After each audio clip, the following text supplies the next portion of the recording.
keep up this pace. I will.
The earth so nothing could grow again. What kind of monster could do that?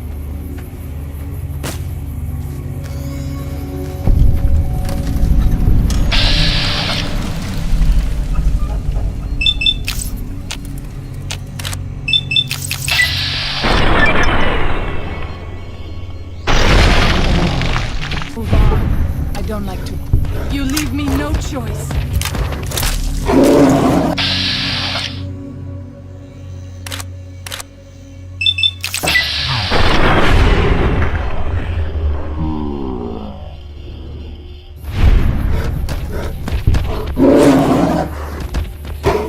This wound is...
So, this is the ghost of She's lair. I was never brave enough to try to find it. I fear I...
Does Ghost of She like quiet and grave? Then visions of truth are at an end. Will you learn from truth? Maybe yes, maybe no. Only for you to decide. Here, take. Gift to remind you of visions. Use well, or sell to curious trader. Either way, says much about you. Visions guide you.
Listen.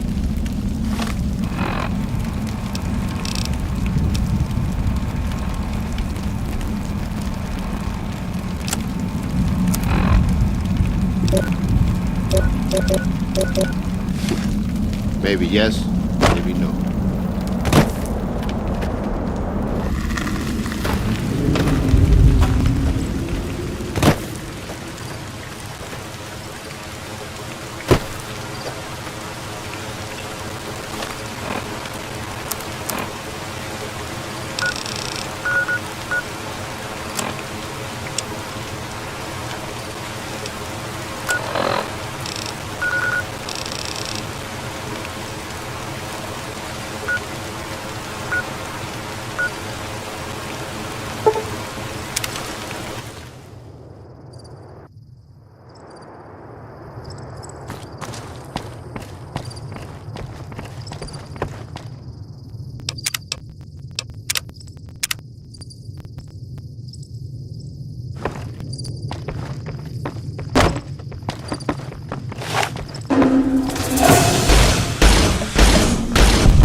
Messy business.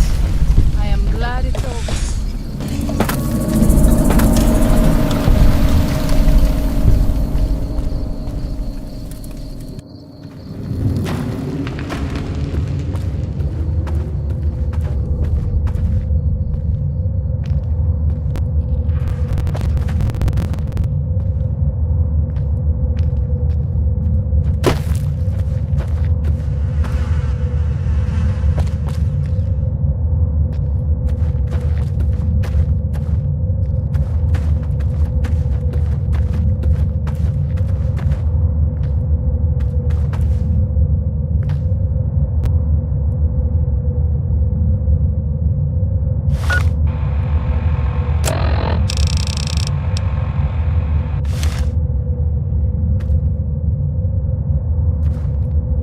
I know you are eager to leave Zion, but perhaps you might find peace if you stayed. Think about it. Yes?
Father, I ask that you guide this man who is the vessel of your will.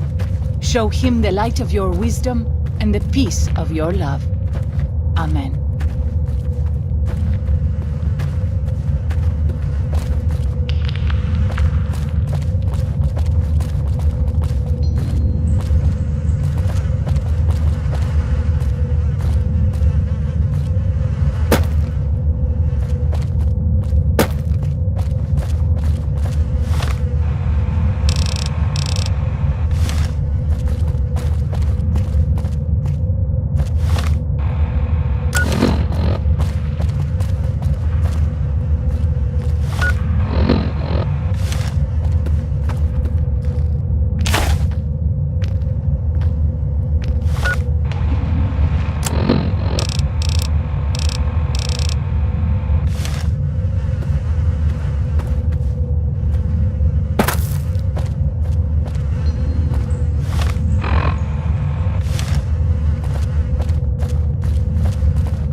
This is the only sure path from the Narrows to Pine Creek.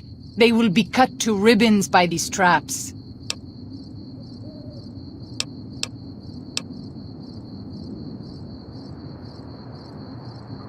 I would suspect you are right. Perhaps we should try to find them before they...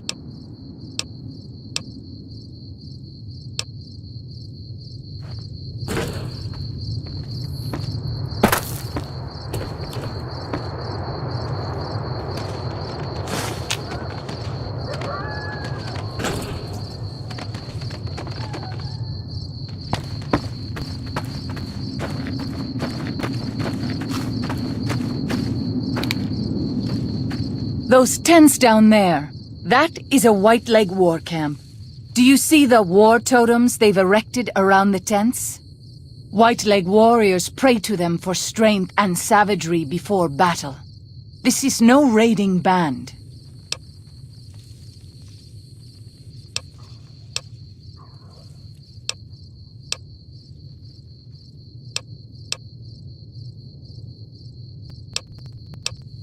You might rush them and take them by surprise.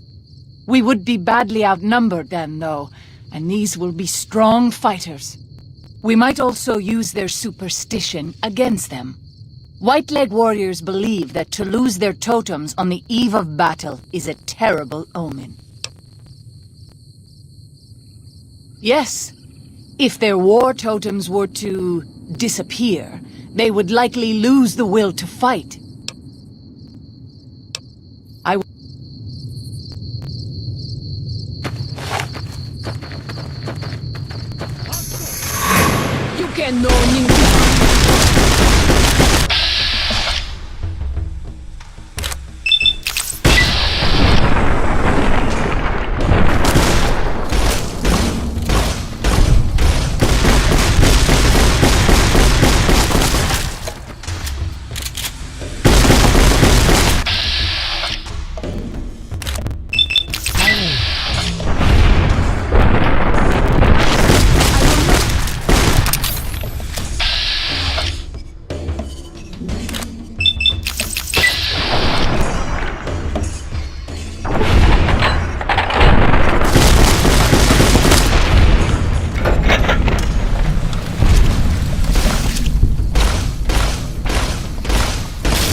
Is it normal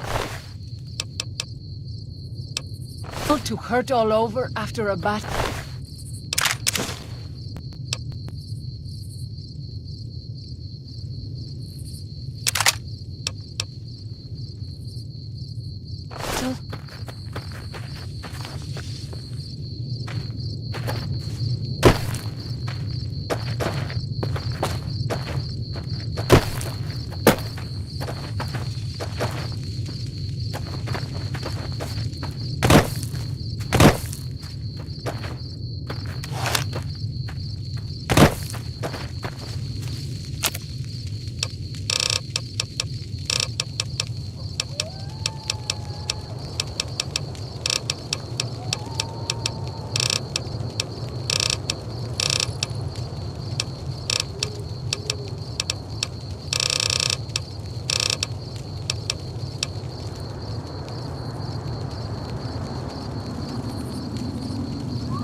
battle with another. I spend so long scouting on my own that I forget what human company is like.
Is it normal to hurt all over after a battle?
This one is mine.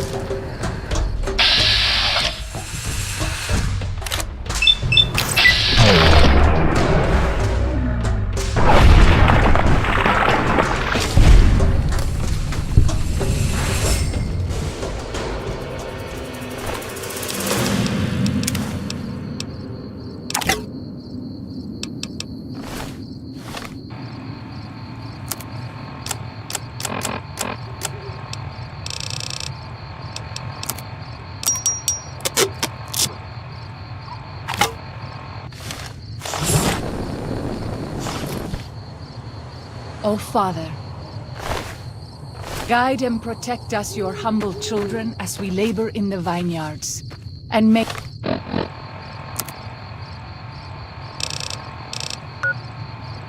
us strong to resist those who would steal Zion from us.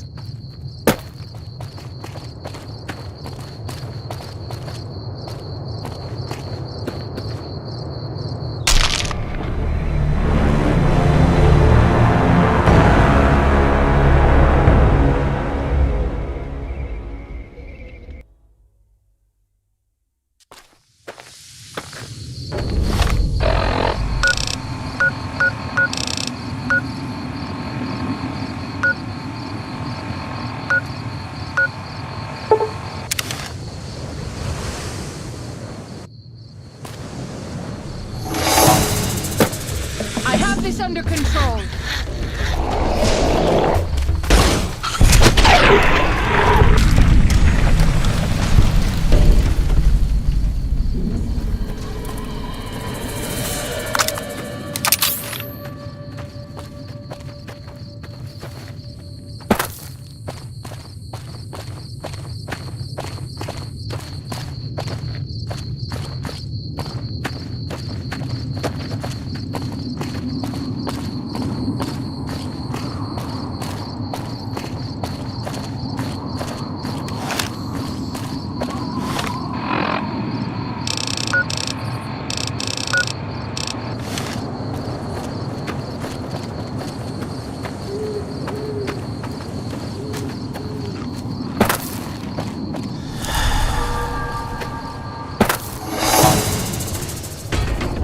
This one is mine.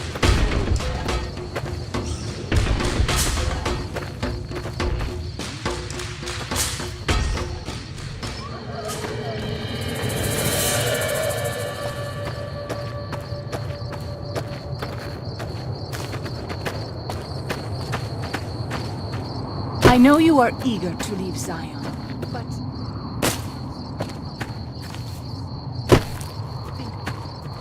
Yes?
엉너야 위.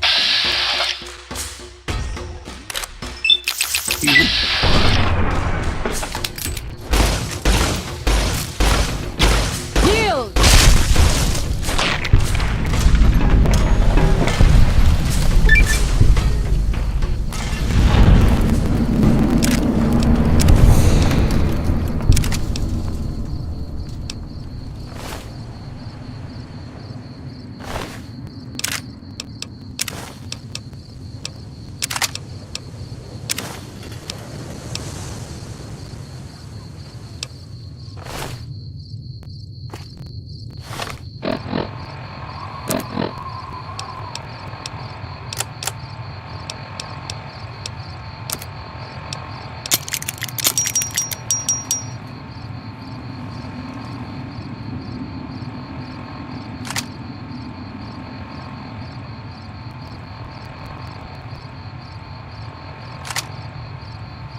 When Salt Upon Wounds took New Canaan, he ordered the White Legs to salt the earth so nothing could grow again.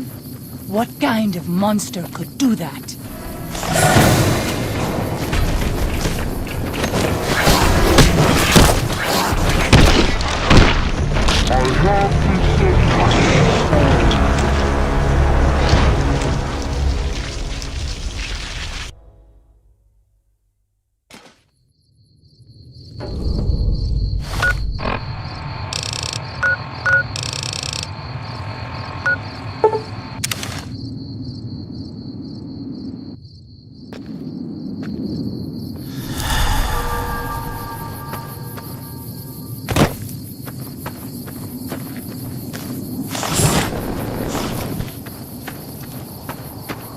White leg attacks grow more frequent each day.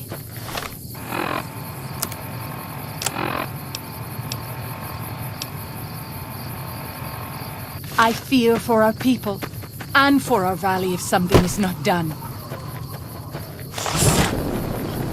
I'll fight you if I must. Under control.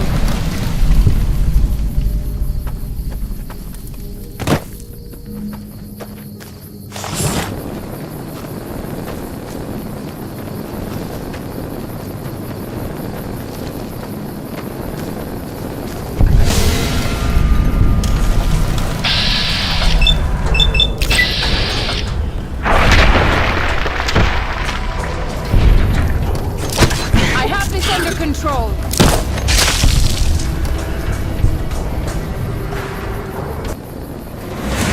You leave me no choice.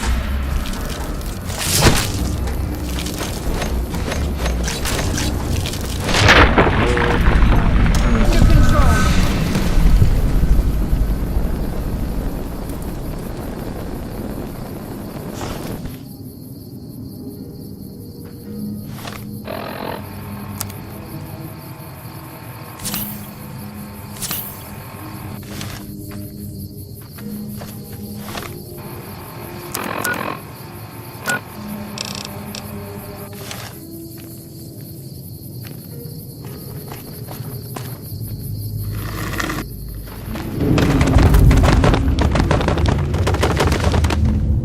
We should not be here. This place, it belongs to the Father in the caves. We must not profane it with our touch.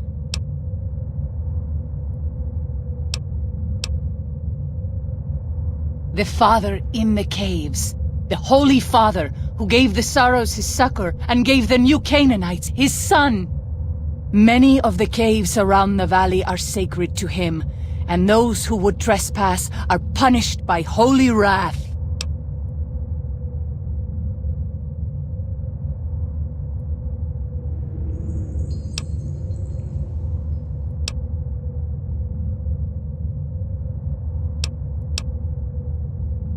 I understand. I would prefer to leave as soon as possible, though.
When Salt Upon Wounds took New Canaan, he ordered the White Legs to salt the earth so nothing could grow again. What kind of monster could do that?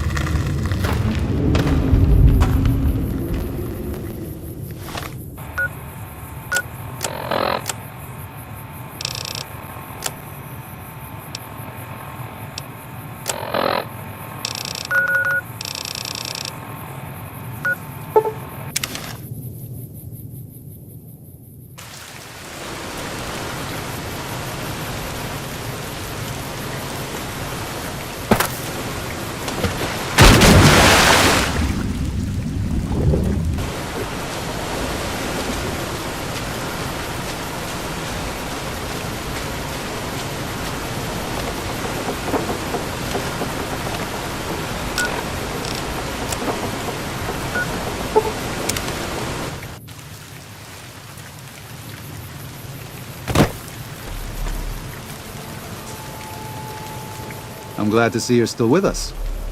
How can I help you? I appreciate it. Well, that's it. This is all we need. Now all that's left is to quietly pack up and try to get out of here without being noticed. That's assuming that Joshua won't try to stop me. And that he hasn't talked you into fighting the White Legs despite what I've said. Don't worry, I don't hold it against you. You're an outsider. Fighting seems like the practical solution. I'll tell you again. There's more at stake.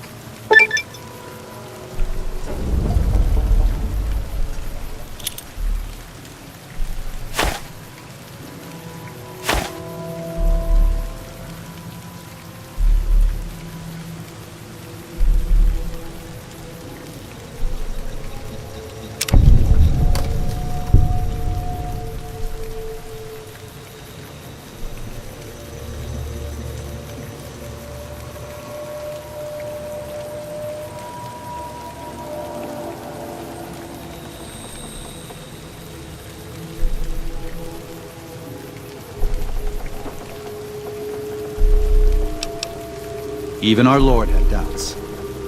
Think it over, but listen to your heart. And do it. Welcome back. What can I do for you? Let me have a...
I was born in Ogden, what people came to call New Canaan. Things were more peaceful when I was growing up. When I was a young man, I went out into the world to do missionary work, as all New Canaanites do. I traveled along the Long 15 and followed 89 south into Arizona. Along the way, I met two men from a group called the Followers of the Apocalypse. Edward Sallow and Bill Calhoun. They came to teach the tribes. Calhoun was a good man. Edward was the one who got us into trouble down the road.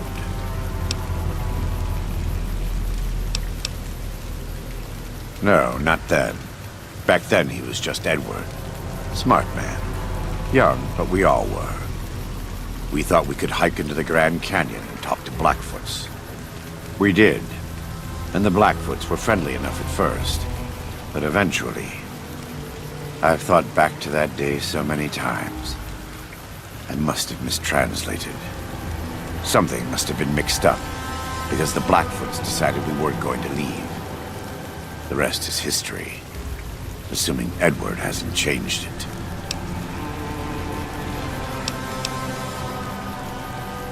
This way lies the path to hell. Caesar needed me to translate. Translation became giving orders. Giving orders became leading in battle. Leading in battle became training, punishing, terrorizing. A series of small mistakes before a great fall.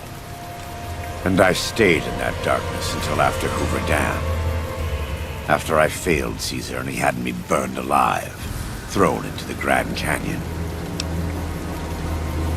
I survived because the fire inside burned brighter than the fire around me. I fell down into that dark chasm. The flame burned on and on. The next morning, I woke up and crawled out of the northern edge of the Grand Canyon, that cursed place. It took me 3 months to reach New Canaan. It was as though the prodigal son had returned. They welcomed me like I had never left. Never done anything to shame them. The fire that had kept me alive was love. Their love. God's love. I will never be able to repay the debt I owe to them. But I must try.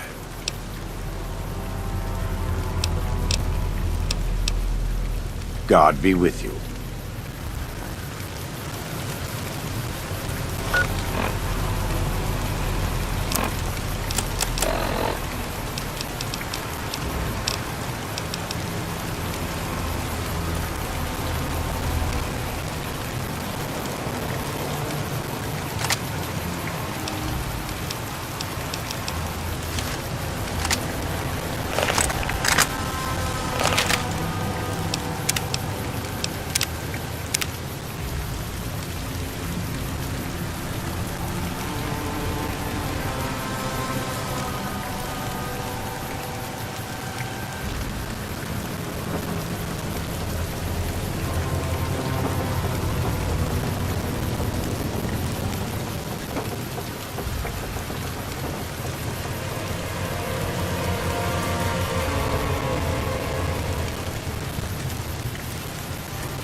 Unless you and Joshua have any objections, I'd like to start evacuating. No. Why? Why? Haven't you seen enough of what's going on here to see that the Sorrows don't need to butcher the Whitelegs for a piece of land? What Joshua wants is more than an attack. He wants a slaughter. and he needs more than you and the dead horses to do it. The Sorrows can't be pushed into this. You and Joshua don't have the right to force them into it. Please, consider what I'm saying.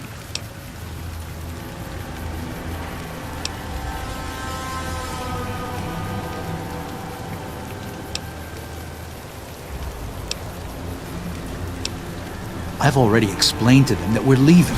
They've accepted it. What is Joshua going to tell them about being a warrior? What are you going to tell them about how to live with themselves after they got lost in the moment, killed someone who didn't deserve to die? Or does that not matter? Is that just an acceptable consequence if it means holding on to this valley? Maybe there is no place left in this world for mercy. But even if it tramples me into the dust, I will never accept it. And I will never condone it. Joshua must be waiting for you. I'll stay here with the others as I told them I would.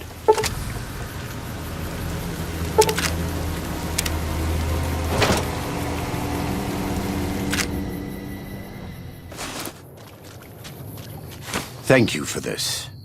I know Daniel doesn't approve, but destroying the Whitelegs is the only way to ensure the Sorrows can remain in Zion.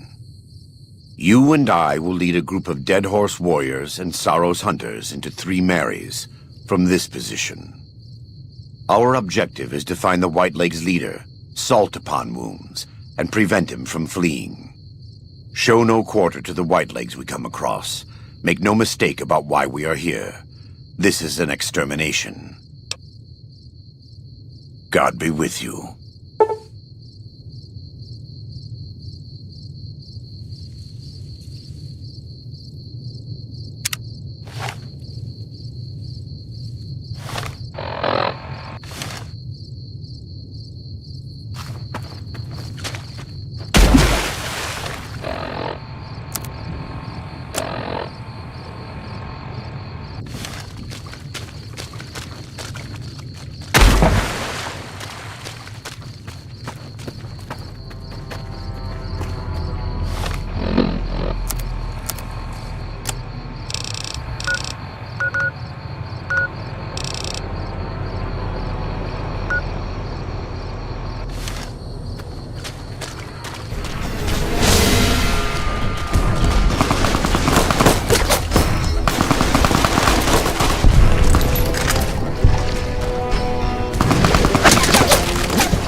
This is taking too long. We can't let salt upon wounds escape. I'm going to find a way around. God willing, we will finish this together.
Yeah, you!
You... Canoni...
Warned you at Syracuse, and you persisted.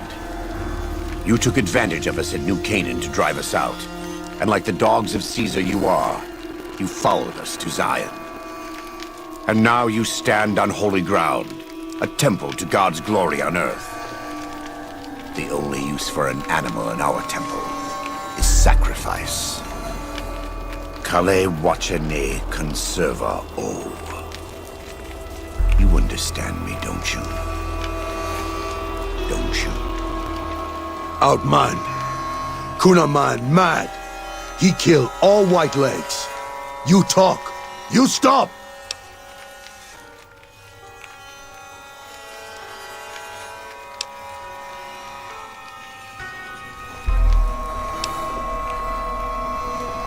Him hear you.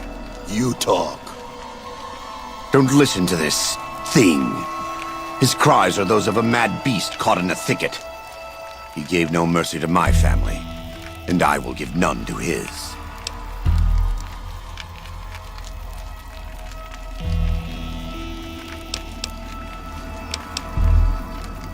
He has a debt to pay for what he's done, and I've come to collect. And so he's chosen to cower in the water like a dumb animal.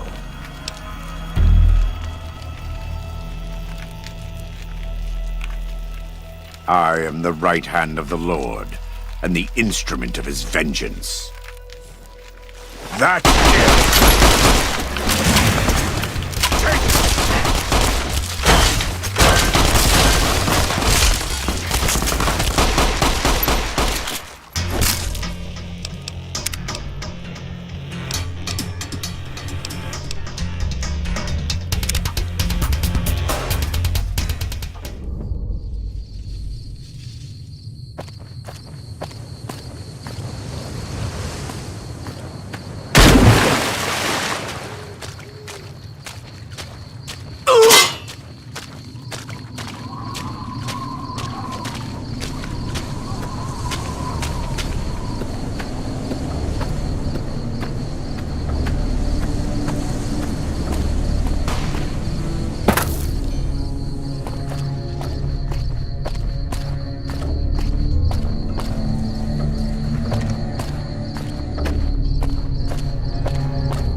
We warned you at Syracuse, and you persisted. You took advantage of us at New Canaan to drive us out. And like the dogs of Caesar you are, you followed us to Zion. And now you stand on holy ground, a temple to God's glory on earth. The only use for an animal in our temple is sacrifice. Kale wachene conserva o. You understand me, don't you? Don't you? Outman. Kunaman. Don't listen to this thing.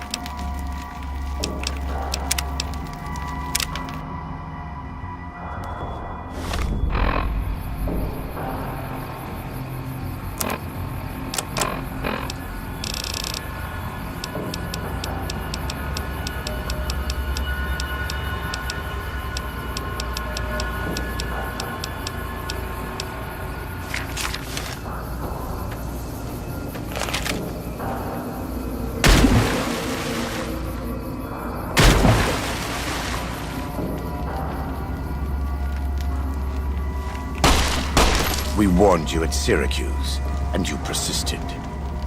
You took advantage of us at New Canaan to drive us out, and like the dogs of Caesar you are, you followed us to Zion. And now you stand on holy ground, a temple to God's glory on earth. The only use for an animal in our temple is sacrifice. Kale wachene conserva o. You understand me, don't you? Don't you? Outman. Kunaman mad. He killed all white legs. Don't listen to this. He has a...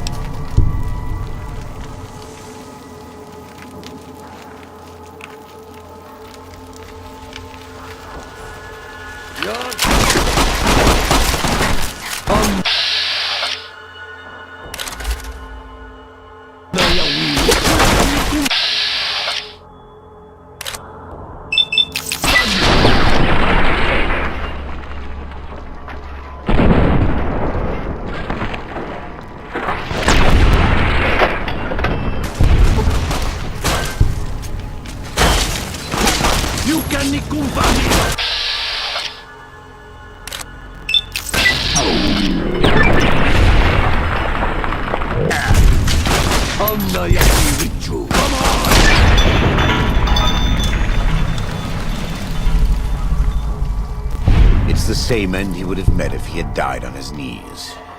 But I suppose this was for the sake of the dead horses and sorrows. Still, thanks to your help and the grace of God, the Whitelegs won't be troubling Zion anymore. Let's go find Daniel. Tomorrow we'll be here soon enough, and there is much to do.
And so it was that the conflict between the New Canaanites and the Whitelegs was finally resolved. The courier's involvement had tipped the scale, shifting the fragile balance of power. Despite their defeat at Three Marys and the death of their war chief, the Whitelegs were determined to pursue the other New Canaanites. But when they finally tracked down their prey in Colorado, they discovered the tables had been turned. The Whitelegs who survived the New Canaanites' ambushes were hunted down by dead horses before they could reach the safety of the Great Salt Lake. When word of the Whitelegs' diminished numbers reached the 80s tribe, war was declared, and by year's end, the Whitelegs had been wiped out. The Sorrows fought beside Joshua Graham and the Dead Horses, eradicating the threat the Whitelegs posed to Zion. When the courier and Joshua Graham felled Salt upon Wounds, their victory was celebrated with a great feast. The Sorrows' transformation from a peaceful, timid tribe into a proud and warlike people broke Daniel's heart. He tried to take solace in the knowledge that they would remain in Zion, but it was a small comfort. The Sorrows' innocence was lost. Having helped eradicate the Whitelegs from Zion, the Dead Horses returned to Dead Horse Point in triumph. They remained neutral toward the Sorrows, but as years went on, there were periods of competitive friction, even violence between the tribes. The new Canaanites, Daniel especially, intervened regularly as mediators, but found it difficult to reconcile the tribes' conflicts. The defeat of the Whitelegs in Zion marked a turning point in the fortunes of the Happy Trails Caravan Company. Every 2 months, the caravan met with the new Canaanites in Zion Valley to trade. Happy Trails soon returned to prosperity. The vigilance of the Sorrows and Dead Horses in defending southwestern Utah, initially startling to Happy Trails caravans, soon proved a blessing. The tribes united against the 80s, driving them back from Highway 50, and thus opening yet another trading route for Happy Trails caravans. Though the courier had stopped Joshua Graham from executing Salt upon Wounds, the war chief still fell in battle. The Whitelegs defeated at 3 Marys. Joshua led the Sorrows and Dead Horses in tending to their comrades and burning the corpses of their foes. He continued to advocate militant opposition to the enemies of New Canaan and showed little quarter to those he fought. And yet he was changed. He no longer reveled in the brutality and cruelty for which he had been known in his former life. His inner demons, if not extinguished, were at the least appeased. For years after the defeat of the Whitelegs, Daniel did his best to minister to the Sorrows' spiritual needs. Try as he might, he could not hold back the tribe's increasing militancy and reverence of Joshua Graham. Demoralized, he returned to his family and Dead Horse Point. His failures haunted him for the rest of his days. And with that, the courier walked out of the history of the tribes of Zion and back to the gathering storm of the Mojave Wasteland.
Someone's watching me. I can feel it.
Have you come to a decision on Lily?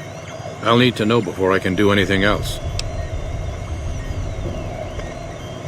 That's brilliant. Simple yet elegant. I can't believe I didn't think of that.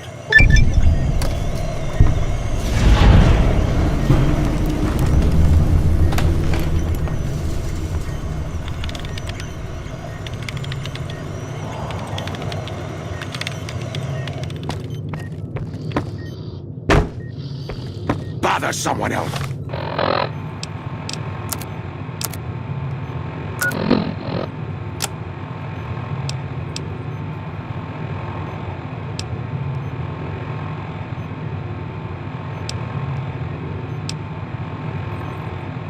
I don't want anything to...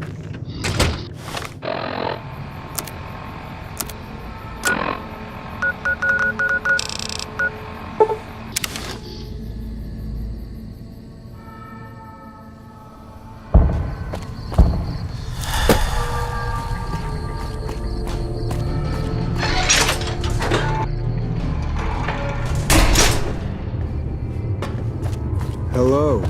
It's great to finally meet you. Hi there. It's great to meet you as well. I'm glad you made it out here. You're even more stunning up close than you were at a distance. And you're even more handsome up close.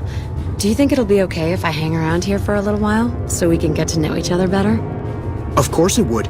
I'll have you set up with some quarters with some of the other women. Hello. Thank you for getting Janet to Nellis. I've never been so happy in my entire life.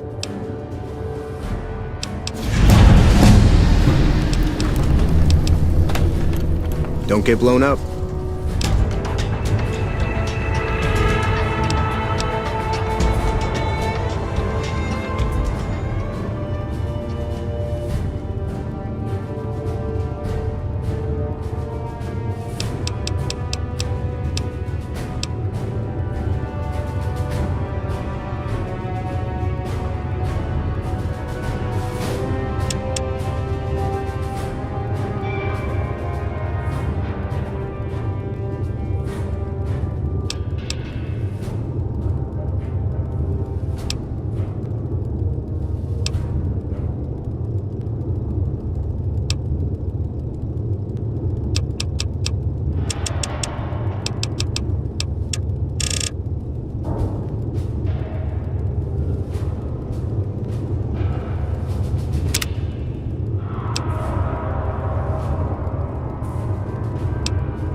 You should get out of my face before you get yourself...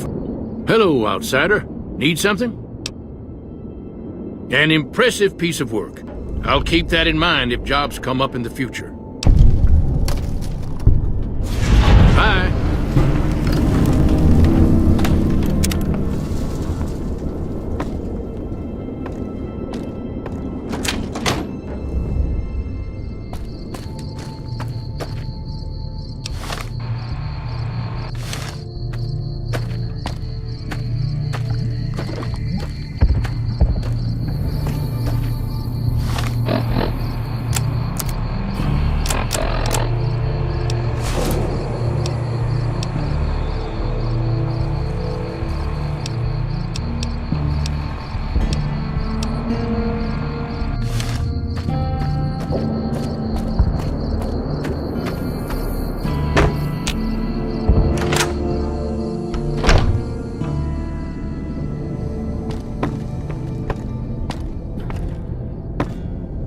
You have done well to earn the trust of my people, child.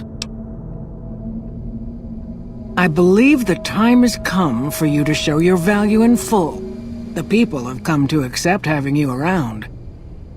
Find Loyal and ask him about our people's fondest dream. He will tell you what to do next.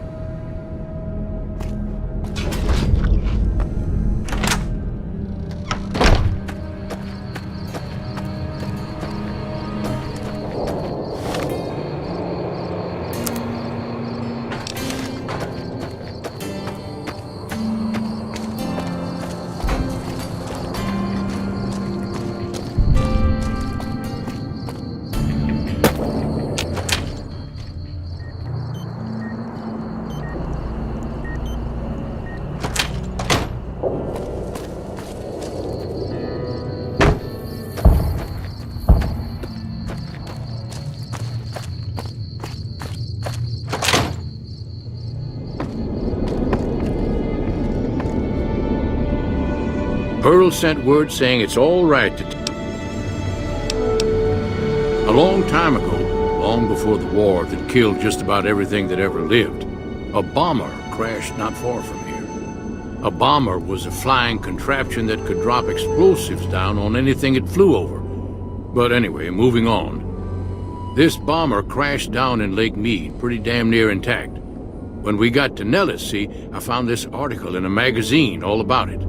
There was another B-29 around here, part of a museum. Couldn't fly, but had a lot of spare parts, see? Get where I'm going? Since I was a young man, I've dreamed of raising that lady from the lake and bringing her back to life. What do you say? It's at the bottom of Lake Mead. I'll mark its location on your Pip-Boy map. Simple. Attach deployable ballast to the plane and float it on up. Here is a remote detonator. Once the ballast is attached to the plane, just hit the detonator from the shore and let buoyancy handle the rest. Maybe you don't understand. Hasn't been one of us, not a one, to set a foot outside Nellis in over 50 years. You come along with your knowledge of the outside, and it seems the time's come to raise the lady after all.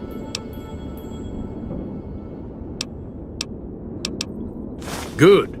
Here's the deployable ballast. Go find the plane, attach the ballast, and hit the button. Might try holding your breath. If that doesn't sound good enough, talk to Jack. He was working on a rebreather once.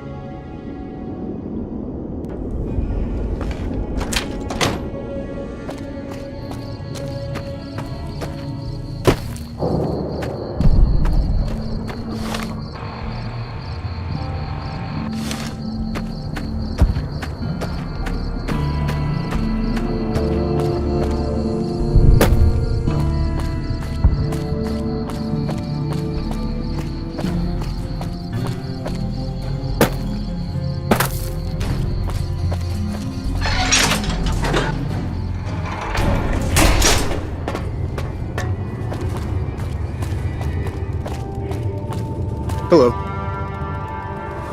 I've never been so happy in my entire... I just need some parts from a pressure cooker to create a hermetic seal for the rebreather. That's a brilliant idea. I can put that together right now. Here you go.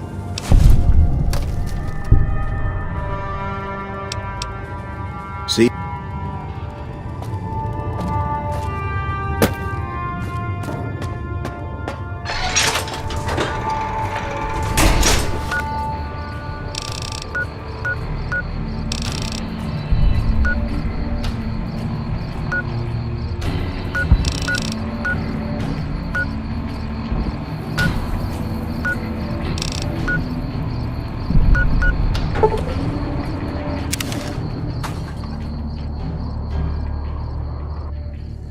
By order of Caesar, all visitors must disarm and relinquish all...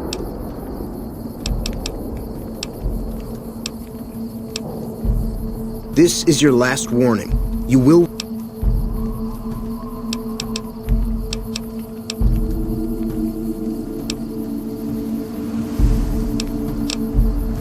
Very well.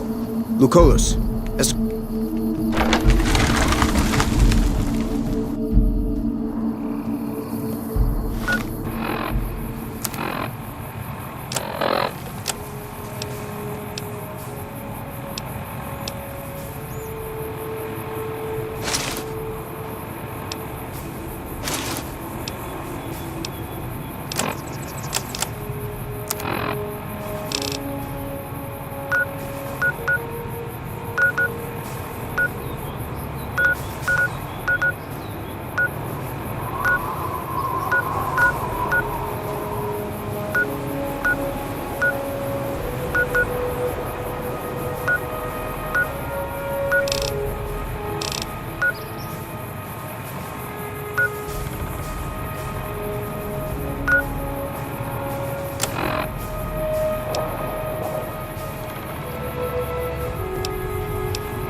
Hey, you're the one who's been going around.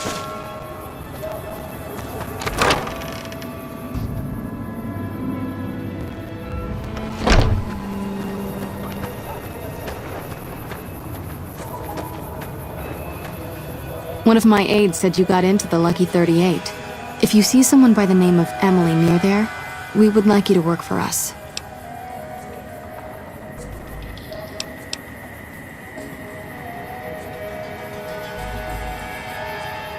We're always looking for new members. Does he have any particular talent?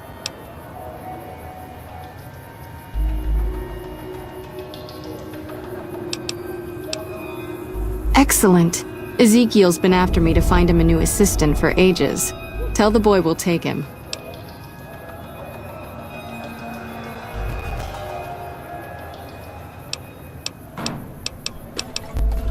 Sure. You'll need to wait another...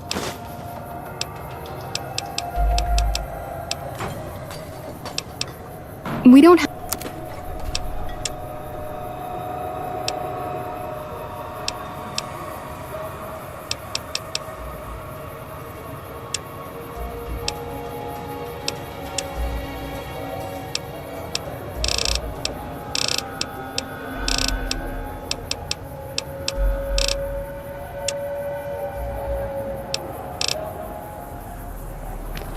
I've heard that elite units are on the way to support our armies here.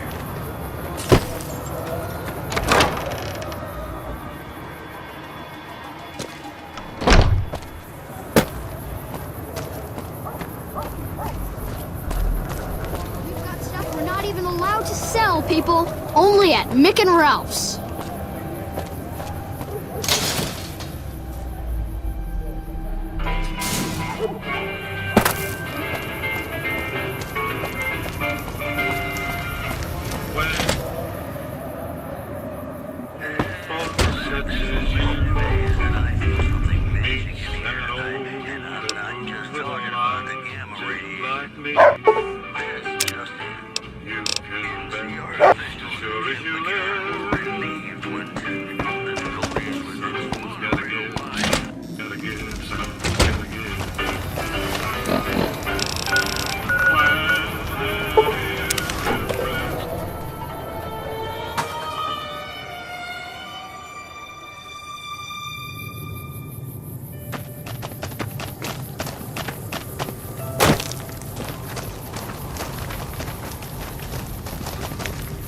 Carl's been in a shitty mood since that big explosion at the fort.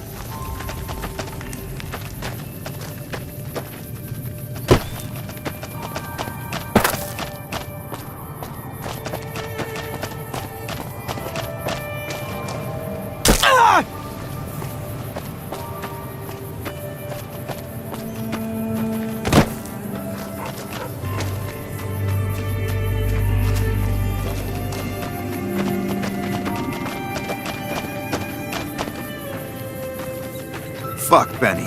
We'll make him pay for stabbing us in the back. 2, 3... Damn it, too many syllables. Oh look, it's the...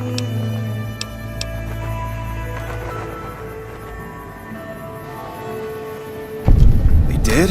Oh, that's great, thank you. I'm out of this crummy camp.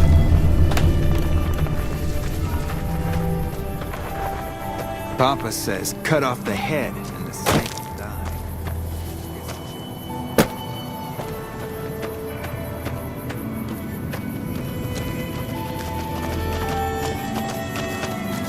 Huh?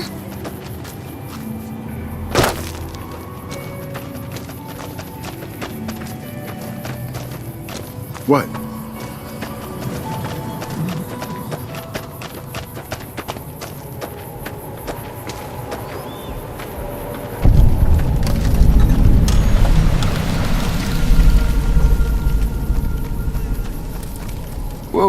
New guy. Do. We don't do anything. We make the magic happen.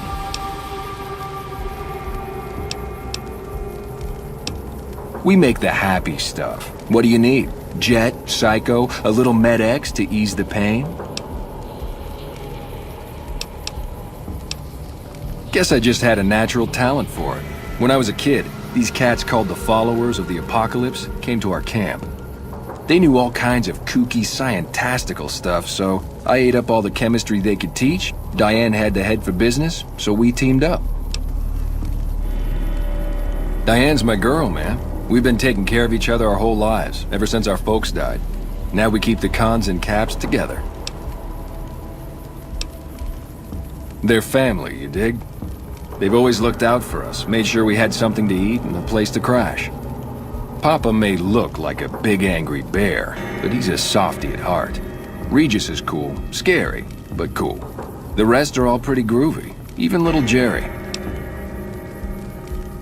The other dudes call him Jerry the Punk. That's kinda harsh, though. I think he's just a sensitive soul that needs some love. He's usually down around the proving ground if you want to say yo.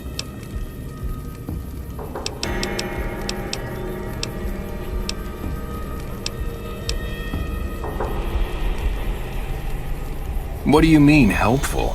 My stuff already makes people...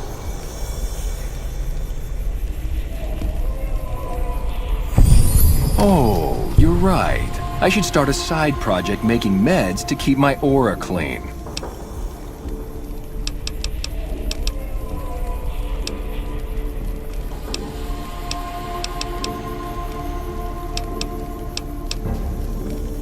Already on it. I whipped up a few stim packs already, but if you've got any more recipes... Oh, you're buying...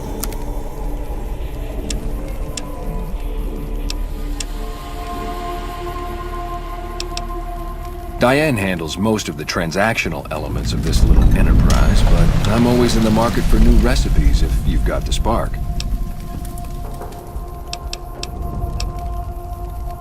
Right on.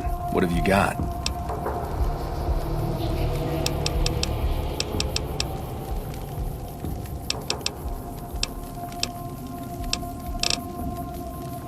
Right on. Let's have it.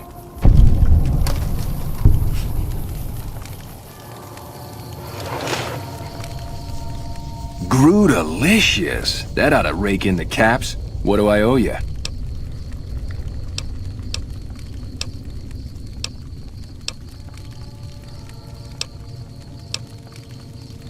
Here you go. This'll give you some zing.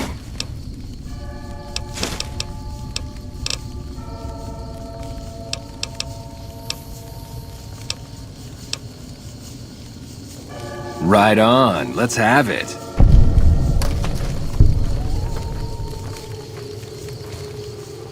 Grootalicious. Here's a little tink-tink to...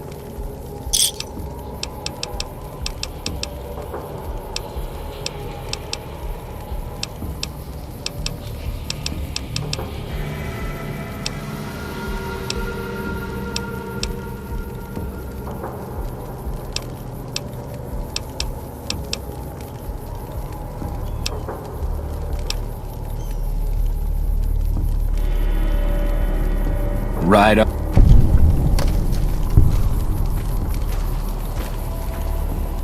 Grootal.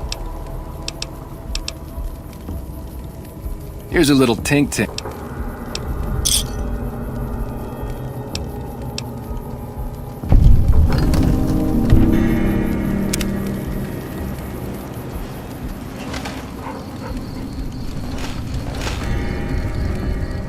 Grootalicious.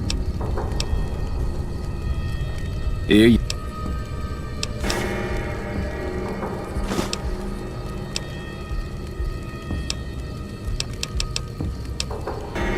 Take... You're not one of my regulars. What do you want? We keep the Great Khans from falling apart, essentially. Jack manufactures the chems. I organize the runners and the shipments. We're supplying things people want in exchange for things our tribe needs. Don't judge us. We make regular shipments to a lot of settlements. Personally, I think they're kinda creepy. But Papa likes the fact they get all hopped up on Psycho and harass the NCR patrols.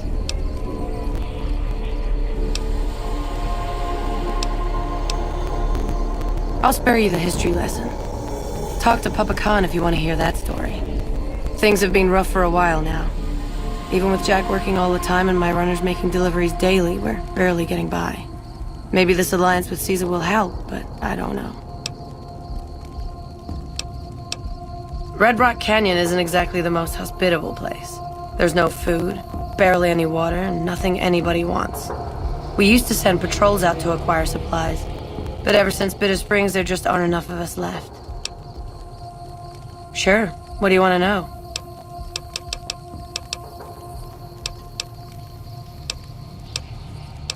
Jack handles anything.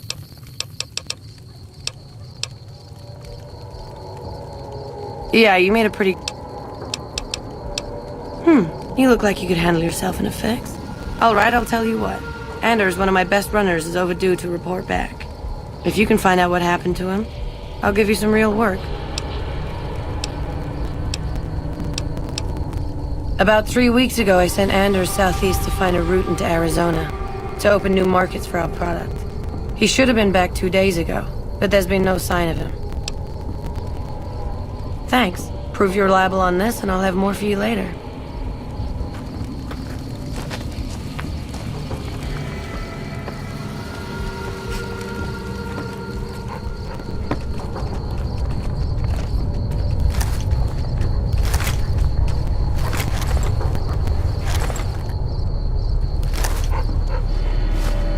Any luck finding Anders? Oh.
Fuck Benny.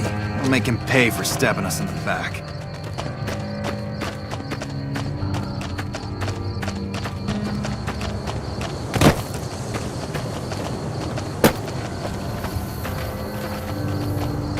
Hello.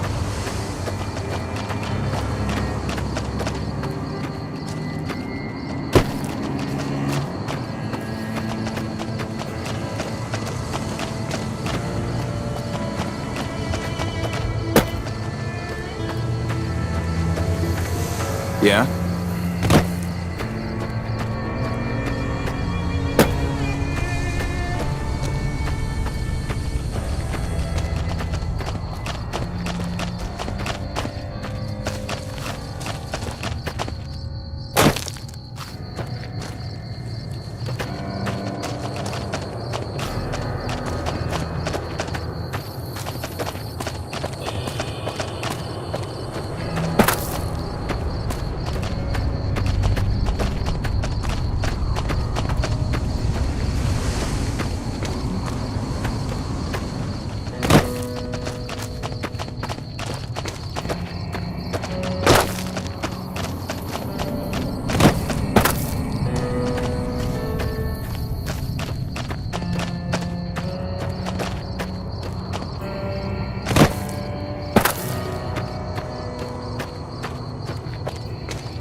Soon, Caesar will send in his best troops from the Arizona campaign. The NCR won't know what hit them. Mr. House isn't a man to be trusted. Watch yourself. Soon, Caesar will send in his best troops now, from the I'm Arizona campaign. The NCR won't know what hit them. Huh?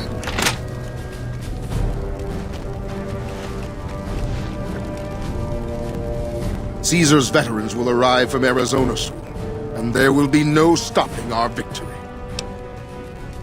My name is Carl. Glorious Caesar has sent me as an emissary to the great Khans as a token of our alliance. In exchange for great Caesar's promise of all the lands west of New Vegas, the Khans have agreed to fight alongside the Legion when the time comes. I am one of the Frumentari. It is my duty to scout the waste in Caesar's name and make contact with any tribes that might serve a useful purpose. You might say I'm somewhere between a scout and an ambassador. I'm assigned here as part of the alliance between the Legion and the Great Khans. Though they have been cruelly oppressed by the NCR, the Khans remain great warriors. The Legion is honored to have such allies in battle.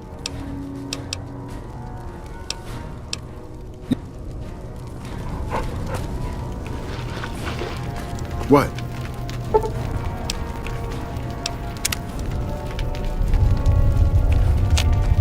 Seems like everybody with the stake in the Mojave is gearing up for something big. Later.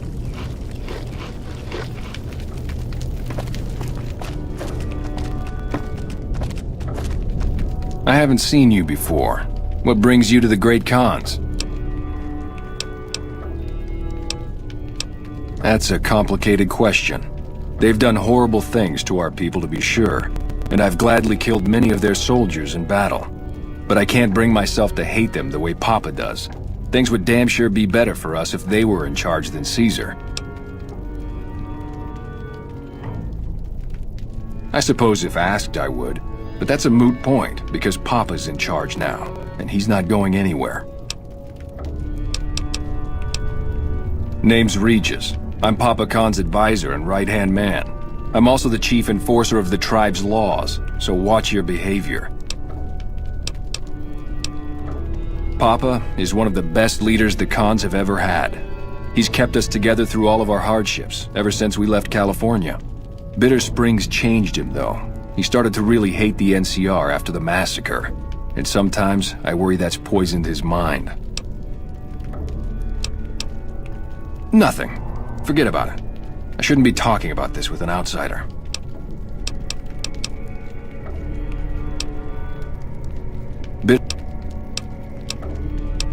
I really don't like to talk about it. Let's just say it was a tragedy, and the NCR is to blame, and we'll leave it at that.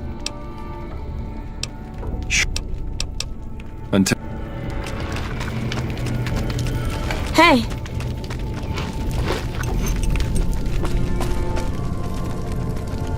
Seems like everybody with the stake in the Mojave is gearing...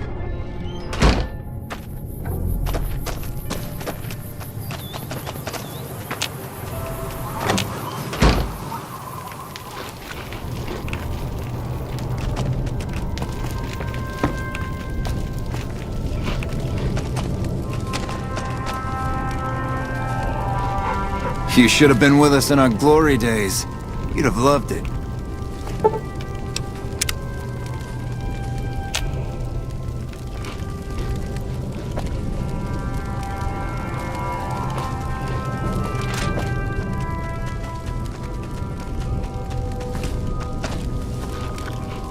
Soon Caesar will send in his best troops from the Arizona campaign. The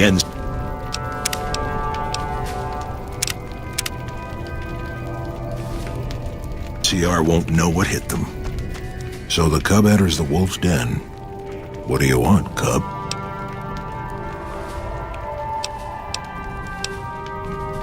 You want to hear the story of the Great Khans? It's a long one, full of honor, glory, and betrayal. We have suffered, but we will regain our glory.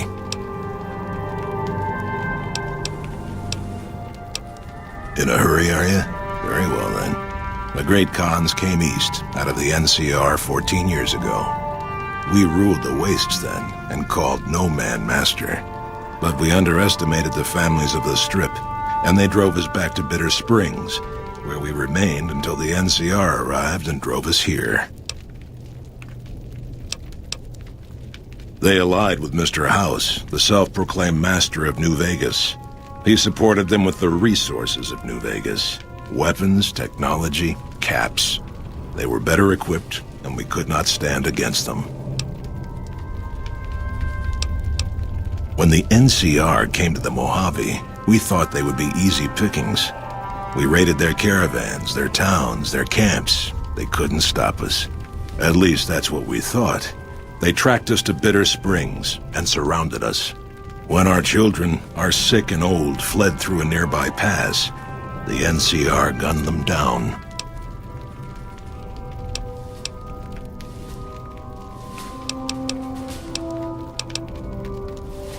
Oh, they claimed it was a miscommunication, but tell that to those who saw our families butchered. Tell it to the survivors who were banished here.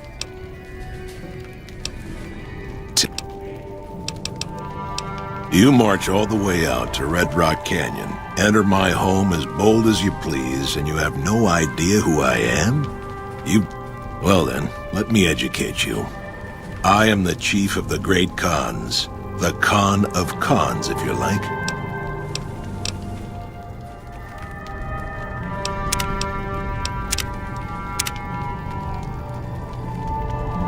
A robot dog? It's always a pleasure to see you around the camp. Have you now? Well, you're a bold one, I'll give you that. But why should I do this for you?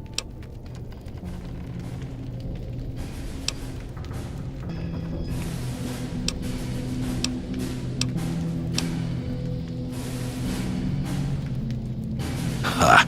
The great Khans will not be slaves. Caesar himself has promised us the land from here to the Colorado and the freedom to raid as we see fit. I won't hear any more talk against Caesar or his alliance. The great Khans will answer Caesar's call to war, and the NCR will pay for their crimes.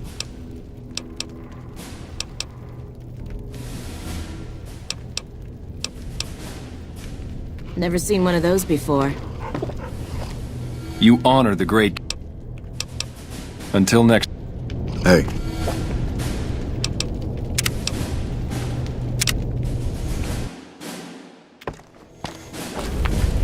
It's always a pleasure to see you around.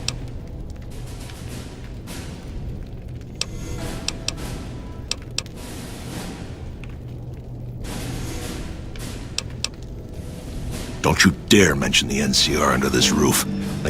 I won't hear any more talk against Caesar.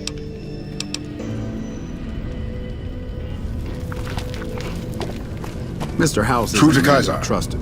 Watch yourself.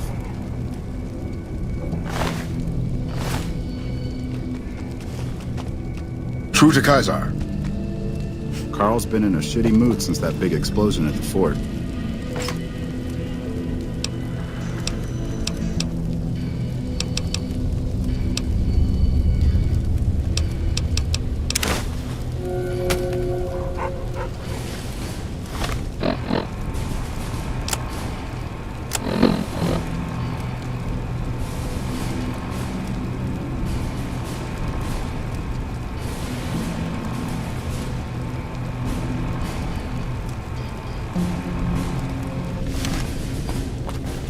The runners are saying that the NCR is sending in their elite...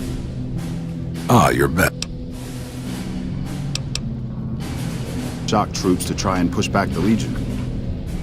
You honor the great Khan.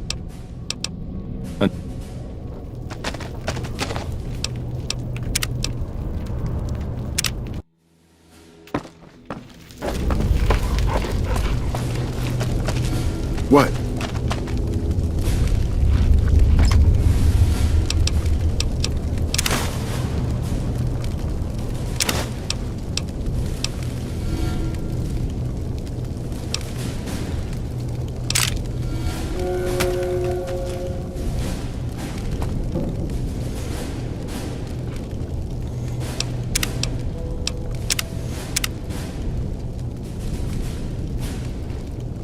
Greetings in the name of Kaiser. Carl's been in a shitty mood since that big explosion at the fort. It's always a pleasure to see you.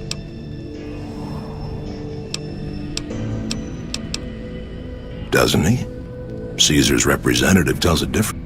The glory of the great Khans will be restored, and once the NCR is put, I won't hear any more talk again.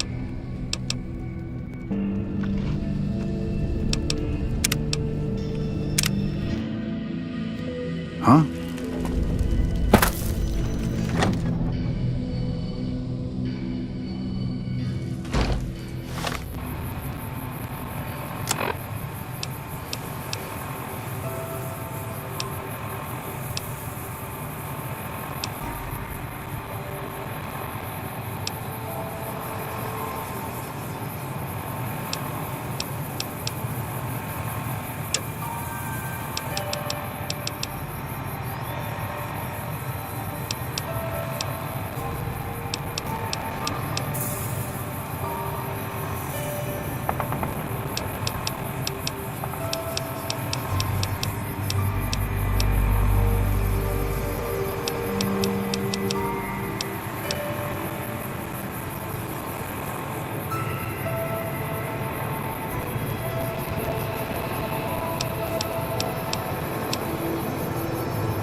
When I got this assignment, I was hoping there'd be more gambling.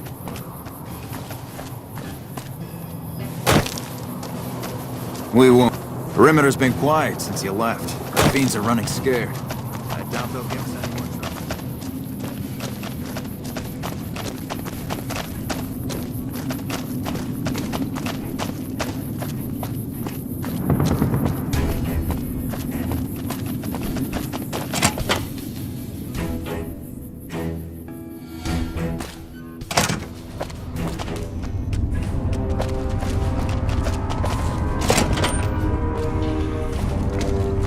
What is it?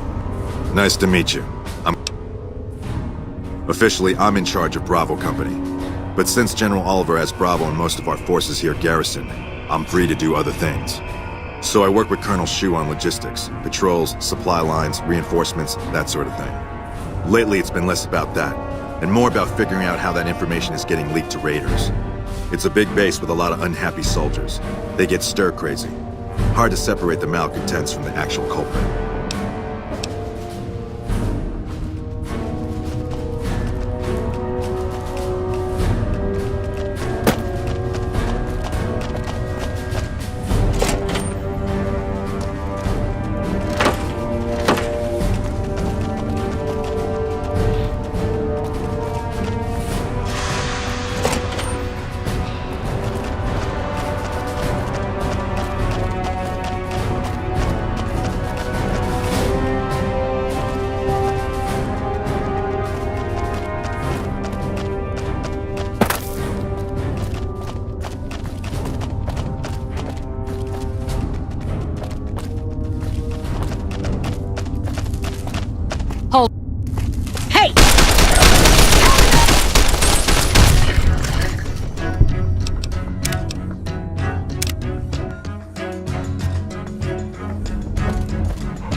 Hey, welcome aboard.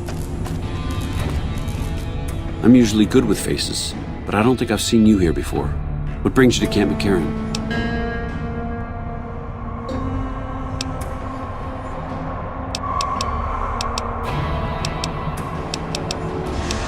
Could be better. We set up here with our sights set on annexing New Vegas. It's a lot of resources that could do a lot of good for us. But that hasn't happened. If anything, they annexed us. They rake in the profits from our soldiers, and we're stuck protecting them from the Legion. Not exactly the plan. Now we're trying to secure the Strip and the dam at the same time, and it's costing us.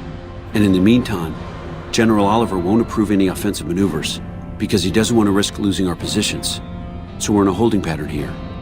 And Caesar's on the other side of the river, planning.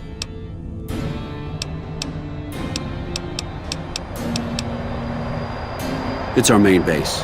We took it because it lets us keep an eye on the Strip, and it had already been fortified before the Great War.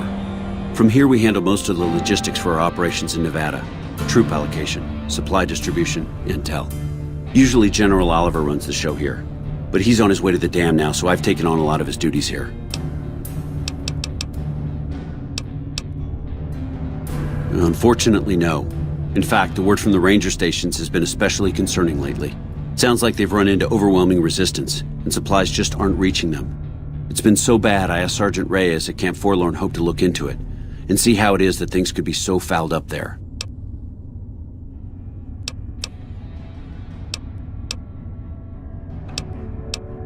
Calm is what you have to be when people look to you, and it's all you can be when things are out of your hands.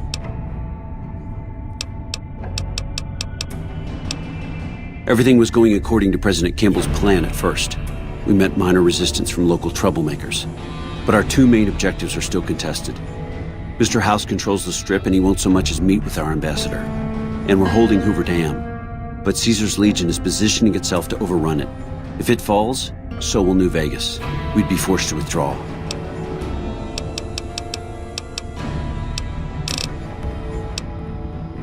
You don't cook by any chance, do you? Farber's doing his best, but it's hard to manage an army with half my staff in line for the latrine. Honestly, we're fighting a lot of fires right now. The fiends keep pressing their position from Vault 3. We've got the Legion breathing down our necks across the river. We actually took an officer alive last week, but so far he hasn't spoken a word. Yeah, on top of everything else, I can't send a patrol on a bathroom break without it being ambushed by someone who heard they were coming.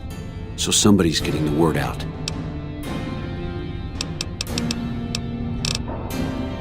As in chem fiends. Biggest gang of raiders I've ever seen. Nothing like addiction to swell your numbers. Psychotic and completely unpredictable. They set up shop in Vault 3 to the west. Every day they attack our positions and my men repel them. But every day there's more of them and less of us. I sent one of my rangers after their leader to try and destabilize them. He didn't return. Hell of a thing, losing a ranger. You come to depend on them, and they come through for you so often, you forget it can happen. That vault is a hornet's nest. If you have second thoughts, no one would think less of you for it. But if you can get him home, it'd mean a lot. Watch for civilians, too. The fiends have been kidnapping locals. They just walk right into people's homes in the middle of the day and take them. But the man you're looking for is Bryce Anders. Anders was trying to find the leader, Motor Runner. You hear something like a chainsaw?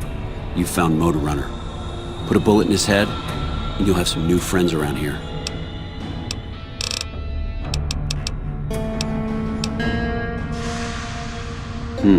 Well, why not? Given your recent arrival, I'd like to have absolute trust in my men, but that's just not practical right now. Go ahead. We don't have much to go on right now.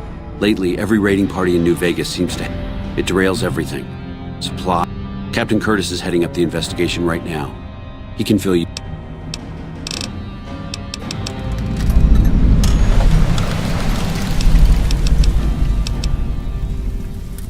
I have Lieutenant Boyd on that already, and she's excellent. But I think she's hit a wall. Talk to her if you like. See if she has any use for you. Her office is right above mine, but I think she might be interrogating right now. So she'd be upstairs on the other side of the building. Bye.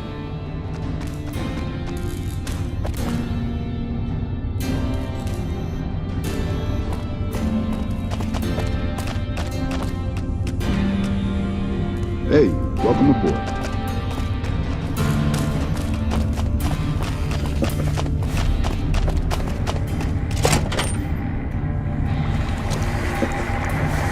little busy at the moment. This? The OSI lab. Nobody ever said science. I know I don't sound the part. Get raised by Brahmin ranchers and you never... But I know every inch of the power grid from Hoover Dam to Shady Sands. That's what we do here. Try to optimize the power output from the dam. Some of the others are working on an agricultural project, but truth be told, they aren't making much progress. Not yet, anyway. Head researcher. Mostly on the dam project, but I help out on other things. You mean give you work? No, that'd be up to the administrator, Hildern. He's back there in his office. Between you and me, I don't think he ever leaves. Plenty of mercs go in to see him. I can't say. We're not supposed to talk about the research. Nice. Little busy at the moment.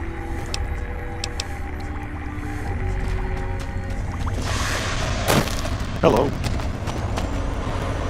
A pleasure to meet you. I'm Dr. Thomas Hildern, Director of Operations, OSI East. I presume you...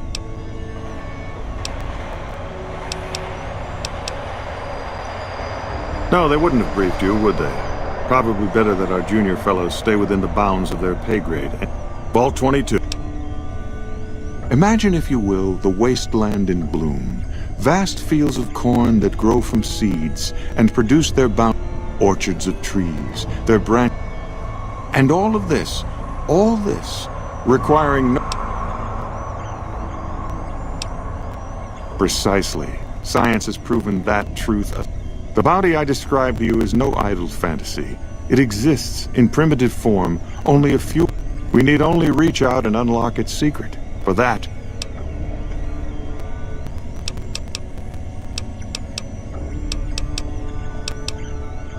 Good. I thought I sensed it. I believe that the inhabitants of Vault 22 unlocked... Plants are spilling from their gate. Find the reason for this miraculous growth, and I promise you the OSI will see that you are generously compensated. Good. Vaults typically contain a server room on a lower level, where they would download all the information on the central server to your...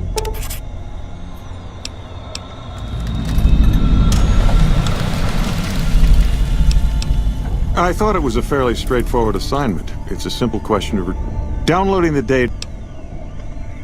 Oh. The Office of Science and Industry. Suffice to say, we are the leading edge of the NCR. The dam, for instance. OSI routes its energy supply to our cities in the West. That's only one responsibility of this office. Director of the entire OSI? No. I direct our eastern operation. I'm also confronting the problem of food production. Yes, with the assistance of my... Not yet, but our government understands the value of proactive thought. Or, for a layman such as yourself, not enough food, too many mouths to feed. We aid some programs the Republic has sponsored involving sharecropper farms in the area. But those haven't panned out too well from what I hear. There have been complaints about the amount of water we're supplying. But those are just excuses for lack of diligence, I'm sure. Directly? No. But we attempt to maximize its output. You have no... I also have high hopes for our Helios 1 facility. Unfortunately, I can't say the same for the two scientists. So far, they've only managed to achieve 1% power output. I'd send help if I could spare... To be frank, I have no idea. I leave the fighting to Colonel Shu, and I expect him to leave the science... Too many people have opinions on things they know nothing about. And the more ignorant they are...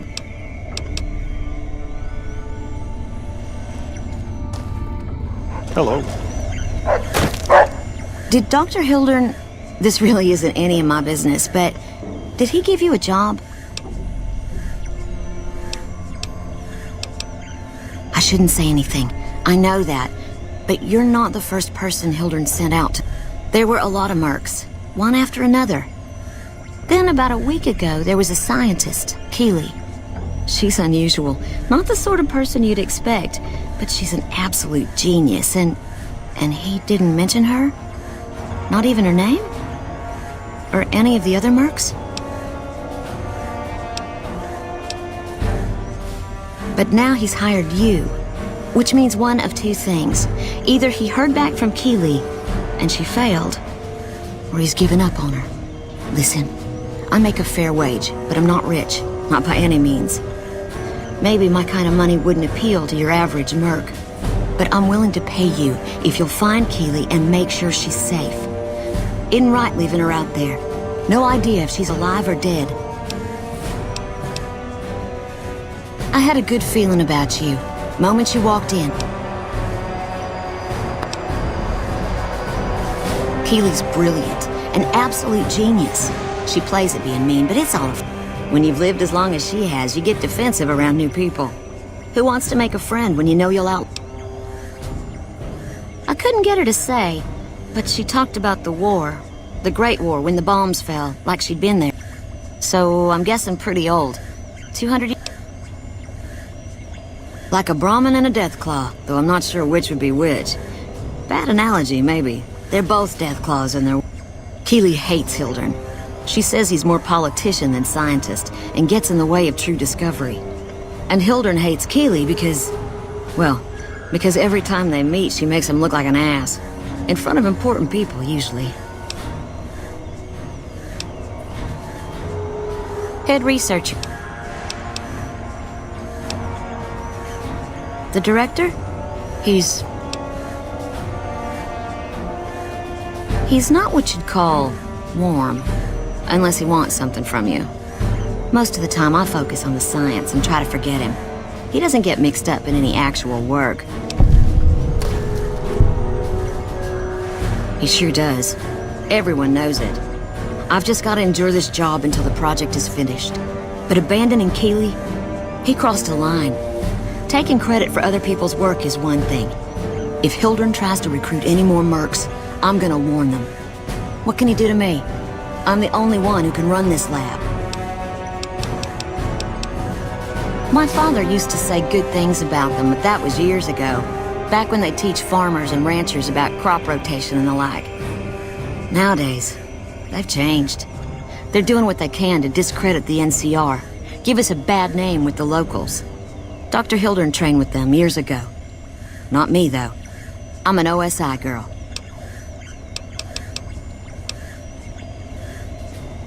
It's foul, to tell the truth. Most people try to get what they can from the outside, even if it's just a smuggled candy bar now and then.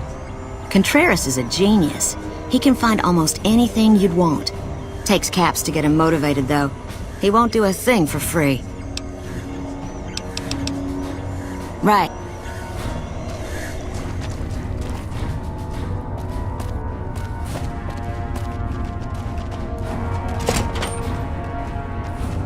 Something I can do for you?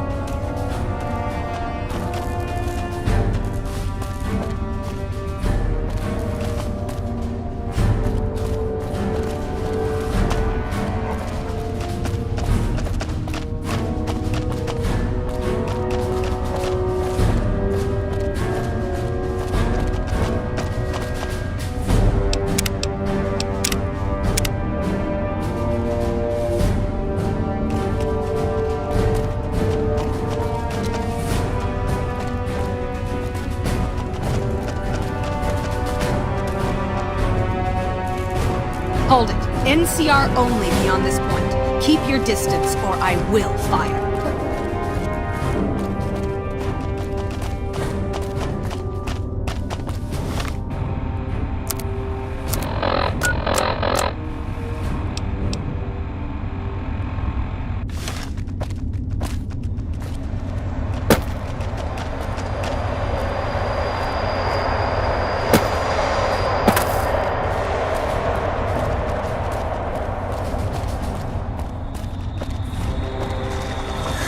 Hello.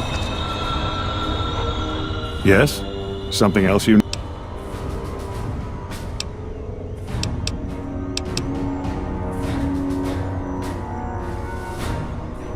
From Alice. I'll see that she's paid right away. Crimson Caravan runs a tight operation. Even out here in the waste, wouldn't do to keep them waiting. Was there anything else? Or were you just here about the invoice?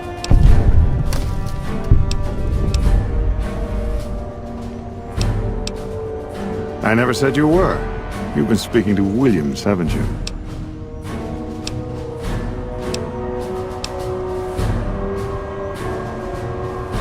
All right, I'll take you at your word. Williams didn't say anything at all. You just came to this conclusion on your own. No, you aren't the first person I've sent to the vault. I'm sorry that I neglected to tell you, but I don't see how it makes any difference.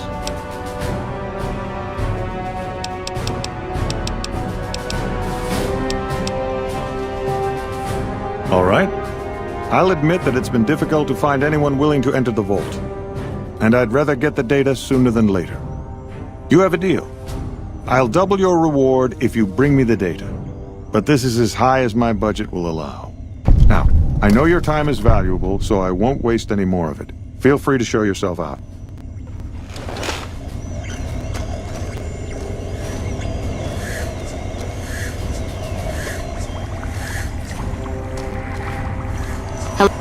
If you can find Keeley...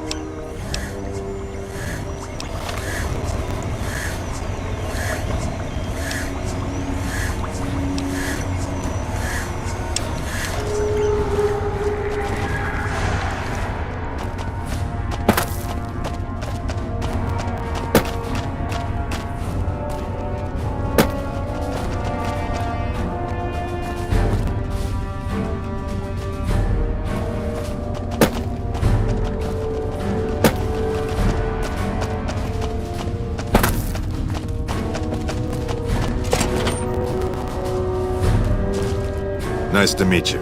I'm... Smart man. I could use somebody who can operate under the radar around here. Whoever our mole is, he's been slippery. Whenever one of the MPs gets too close, he changes his habits. Our last lead went cold weeks ago. You want my advice?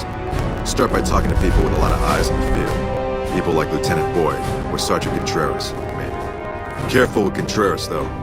He's not above suspicion himself. Keep me apprised of any leads you get. This guy's gotten a lot of my men killed. I'm just itching to return the favor. Well, I'll leave that... Officially, so lately it's been less about... It's a big base.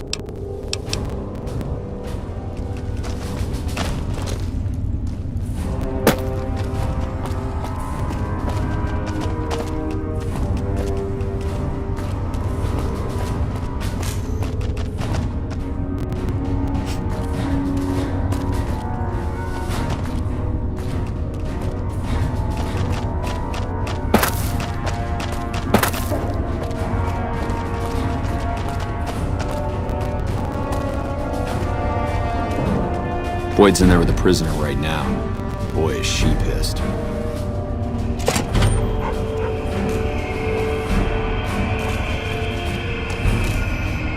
You got something to say, or do you...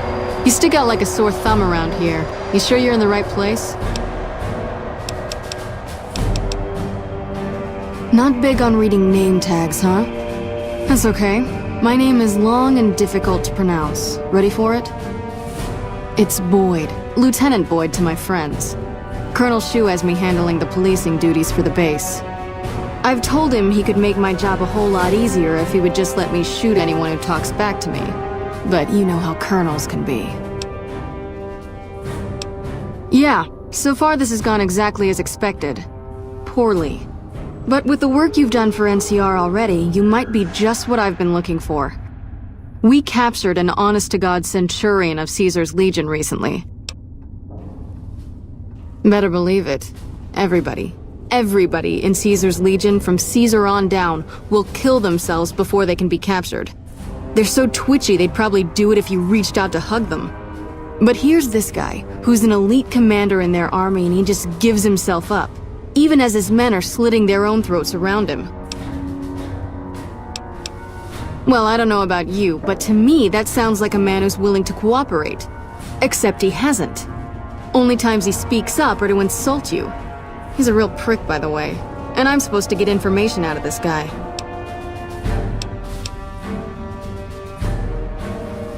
I like the way you think. Have I said that yet? Problem is that the NCR frowns on using that sort of tactic. There's some restrictions still in place from President Tandy's administration. But here's my favorite thing about you. You're not in the NCR. Plus, for all this guy knows, you're completely insane. That's a winning combination. I think if you rough him up... So let's do this. When you're ready, I'll go in and give you a little intro. Then I leave the room and you make him regret the... We go back and forth a couple times until either he talks or he can't move his jaw anymore. Either way, we've had our entertainment.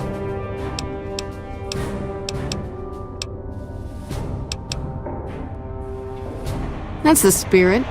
Okay, I'll go in and have a word with him. Then I'll call you in.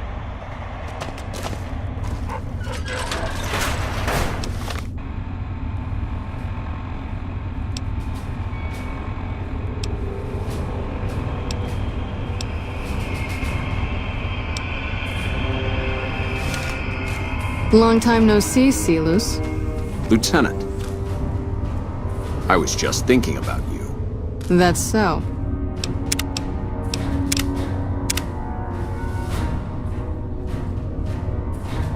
I was just thinking about that pretty neck of yours. How sweet. I was thinking about how it would look with a Legion slave collar on it. I'll pass. Do you know what I love about our slave collars, Lieutenant? If you love them, maybe you should try one on. I love how tightly they fit. I train my men to make sure the slave's flesh bulges a bit around the top and bottom. Know why? It's all the rage in fashion circles? Not quite. If you fit it just right, their body never gets used to the feeling of wearing it. It cuts in just enough when they swallow or turn their head to remind them who they belong to. And it's that constant reminder that keeps them docile. In that case, maybe you'd better save the collar you were gonna give me. Oh? For whom? For a friend of mine you're about to meet. My friend isn't very docile. And who is this friend of yours? You know all the rules the NCR instituted to protect enemy prisoners of war? Of course. My friend doesn't. Oh, and Silus, if you resist at all, I'll personally blow your brains out. Come on in, he's all yours. I'll be back in a bit to see how you're getting along. And I'll need you to surrender your weapons before you go in. You can pick them up from the locker on your way out.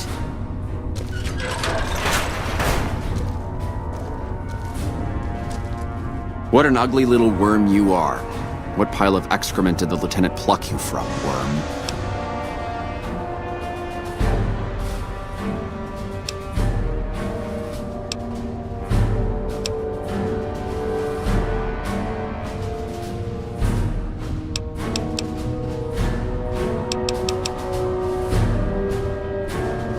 You're nothing.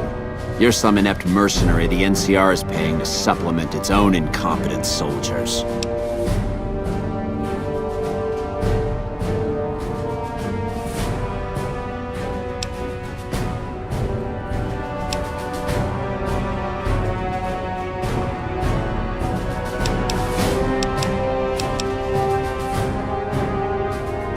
No, listen.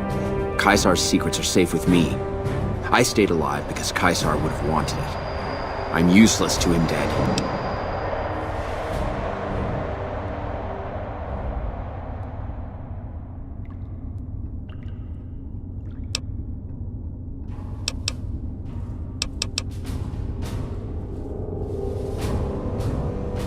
I've told them nothing. They've gotten nowhere. I'm a Centurion, for Christ's sake. I deserve his trust.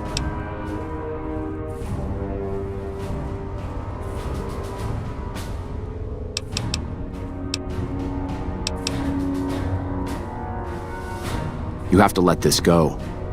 I'll disappear. No one will ever see me again. That was always the plan in the first place.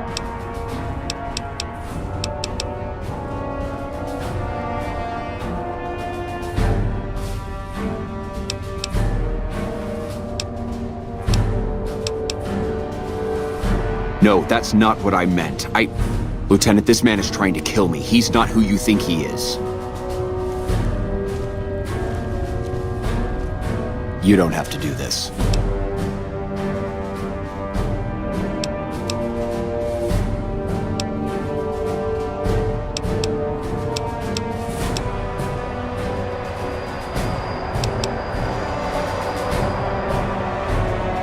You've made your intentions clear. The Legion has abandoned me. I've done everything Caesar ever asked of me, and this is how I am repaid. With assassination, I ambushed countless NCR patrols and wiped them out so that our operatives could move freely. I waited for him to dispatch us for 3 days, never questioning why the headaches he complained of would hinder his ability to command.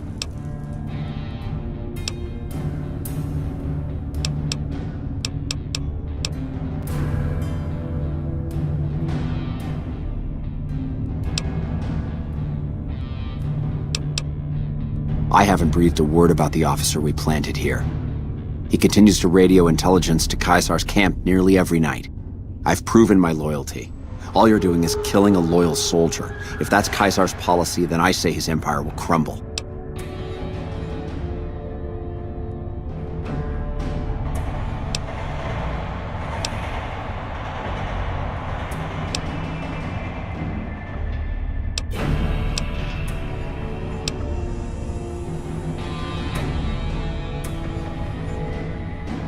What?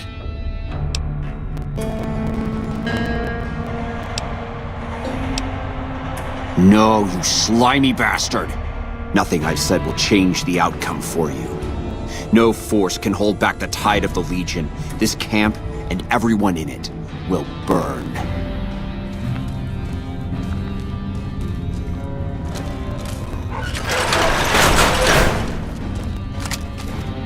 You did well.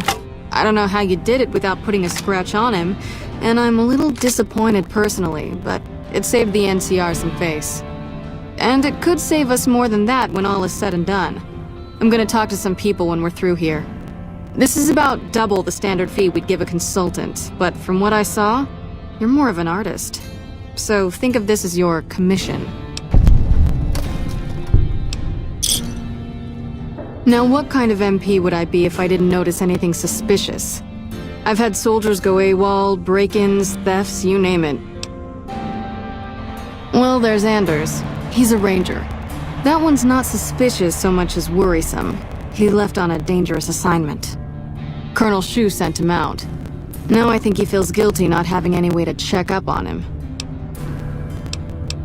I don't know him very well myself. I seem to remember that he was the man to call on if you needed someone to get in and get out quietly.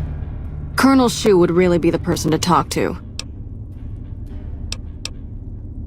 Maybe break-in isn't the right word.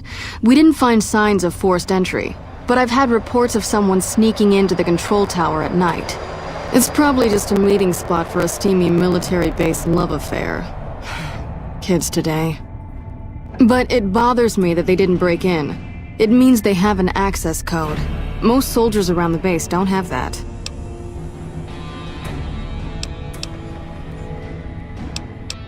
Sure, if you want to investigate. It's not like there's anything to steal up there, just a bunch of old communications equipment. If you can find out any more, I'd be interested to hear it. There's something about this I really don't like, and if I weren't tied up here, I'd be staking it out personally. Not the kind of things you like to see go missing. No witnesses yet. I've got my money on Sergeant Contreras, who's supposed to be in charge of distribution, the little weasel. But he's too slick to let anyone catch him doing it. We've searched his possessions 12 times. Nothing. Good. The more guns you can recover, the more...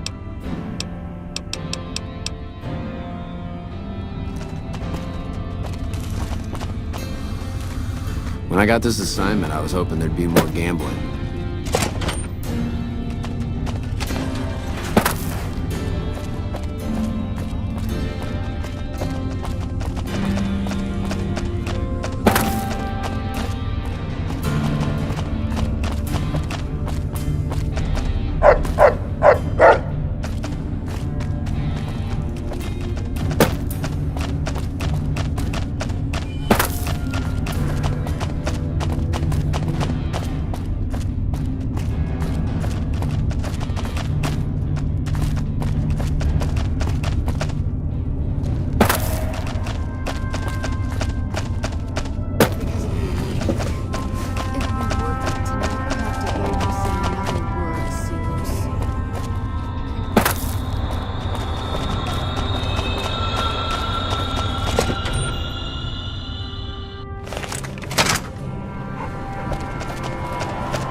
Did the Colonel send you?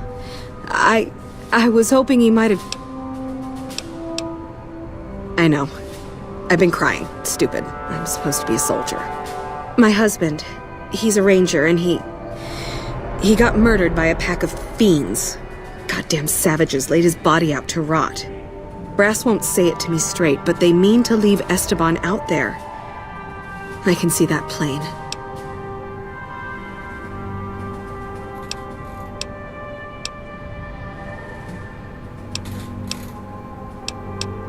Colonel says he can't spare the men to bring Esteban back home. And the fiends, they put all kinds of mines and traps around his body. Snipers, too.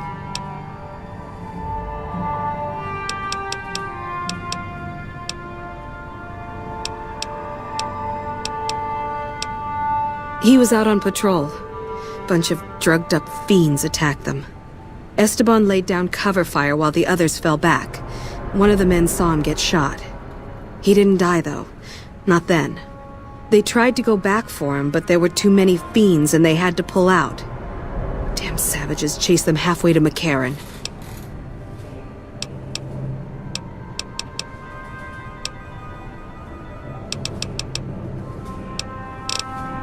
You never lost anybody, have you? Not like this. NCR never leaves a...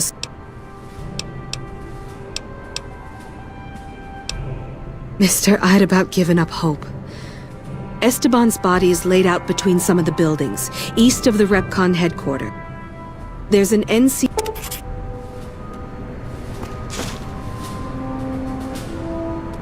Did you start looking for Esteban? No.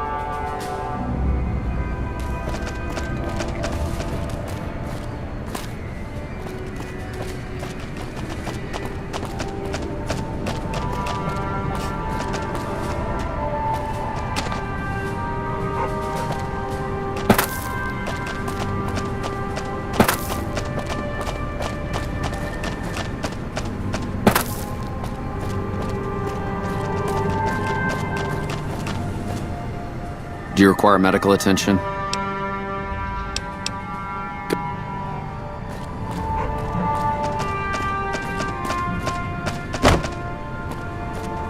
Evening.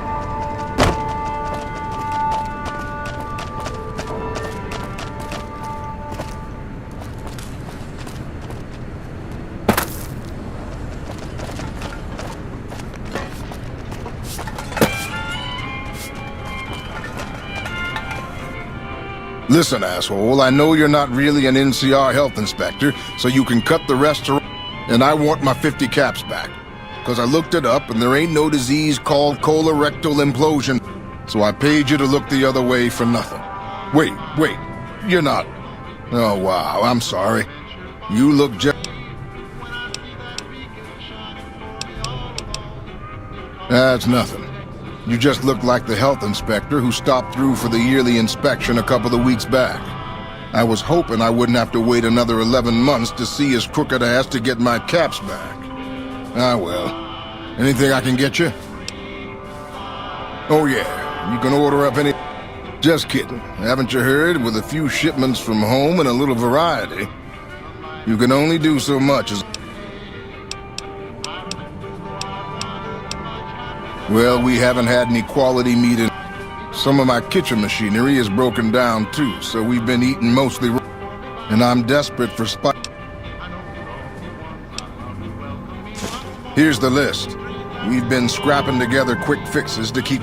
It's the goofy machine behind the counter in the corner next to the stove. I'd be much obliged if you could... I don't know. Try the various traders... Oh, just a word of warning, though. I hear no one who goes in there comes back out. Could be trapped.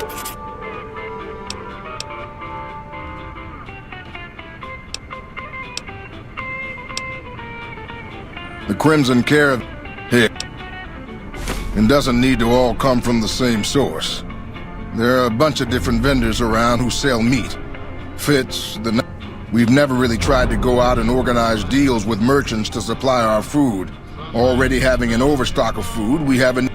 But we really need some good old red meat on the menu soon. So I'm willing to divert some caps in their direction if they're open to supplying us.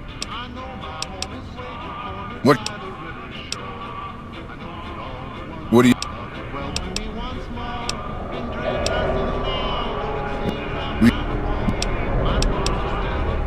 What? Jack.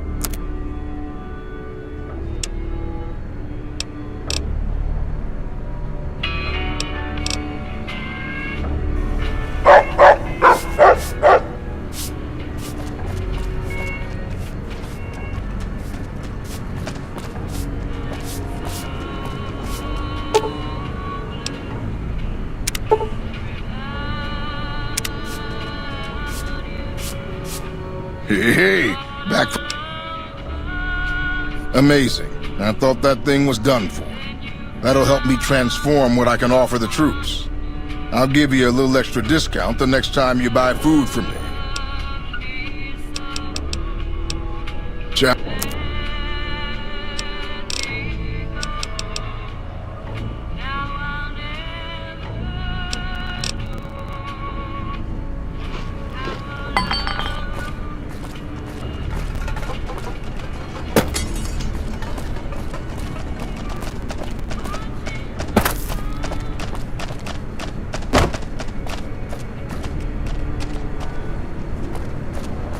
Patrolling the Mojave almost makes you wish for a nuclear winter.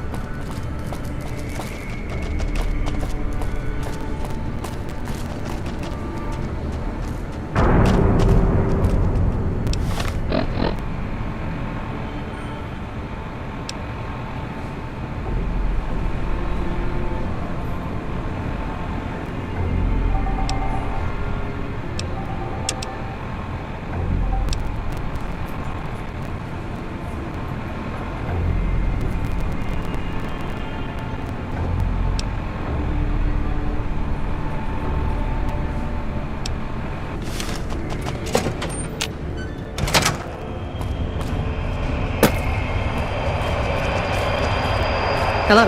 We still haven't gotten Ranger Morales' body back from the fiends. Sure doesn't inspire confidence in the guys you're serving.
I've heard... Welcome back. Well, you've proven yourself right.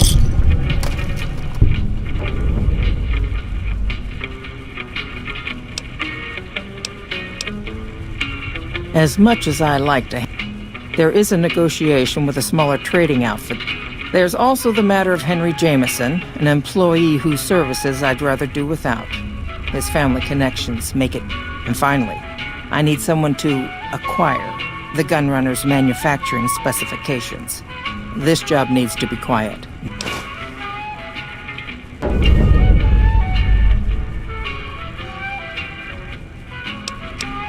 There's a small trading outfit Cassidy caravans that I'm interested in acquiring. They've been rather competitive, so it's time to buy them out. I have it on good authority that the owner, Cass, wants out of the caravan business. Cass frequently trades with the NCR, so you'll likely find her at the Mojave outpost. The Jamesons are very wealthy ranchers back in Redding, California, and significant investors in the Crimson Caravan Company. I was pressured into posting young Henry as the manager of the new Vegas branch. As you can see, he wasn't exactly cut out for the job. He was much more interested in gambling and prostitutes, and because of his family, I can't simply fire him. Henry needs to be convinced to quit, one way or another. I won't have a useless employee on the company payroll. The quality of the gunrunners' armaments is due to their manufacturing process. They craft all weapons on site. I want to know the secrets of their manufacturing process, which means you'll need to find some way to get inside their heavily guarded factory. I would greatly prefer that you perform this job undetected and without killing anyone, if it can be helped. Thank you. Was there something else?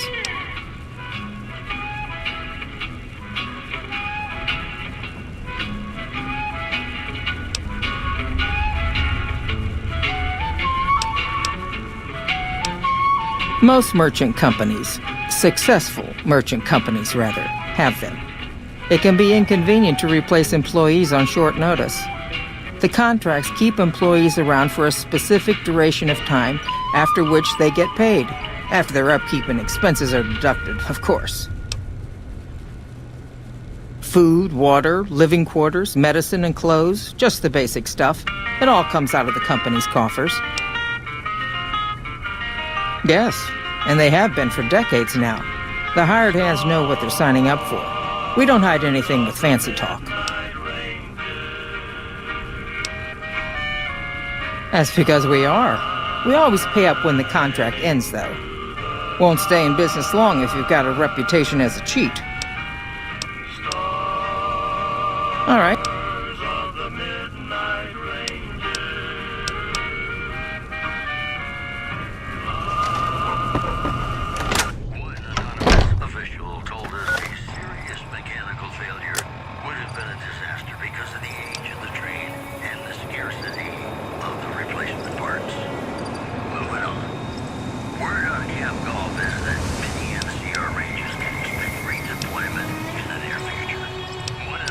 Soldier said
In the years before the Great War, Big Mountain had been the home to the brightest minds of the 21st century. Scientists of vision were drawn to the facility to tackle the greatest technological challenges of the era. They sought to create a new world, fueled by technology for the benefit of all mankind. Sonic emitters, space-age alloys, DNA hybridization, force field particle research, autodoc advances in cranial, cardiac, and trauma surgery. The hopes and dreams of a century became realities in the electronic forges of Big Mountain. The nucleus of this research was the Dome, a huge stone facility that held the labs of every science known to man. It was a think tank where no problem could not be solved, where no question could not be answered.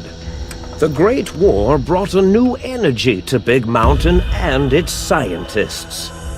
Although sheltered from the front lines, the scientists waged their own war, fighting their battles at the atomic level. Equations and calculations marched endlessly across chalkboards and computer terminals toward one solution: winning the war. For years, the minds and computers of Big Mountain were a blaze of trajectories, weapon schematics, and nuclear theories. The problems began to outpace the solutions, first geometrically, then exponentially. As the war escalated, so did the questions. On the night of October 23rd, 2077, the scientists received an answer that put all their questions to rest. In the aftermath, Big Mountain's silent experiments went to sleep, their creators slowly dying in the new world that had been left behind. And the great stone in the middle of the Big Empty lay untouched, filled with countless technological wonders. Wonders that, in the end, had been answers to the wrong question.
I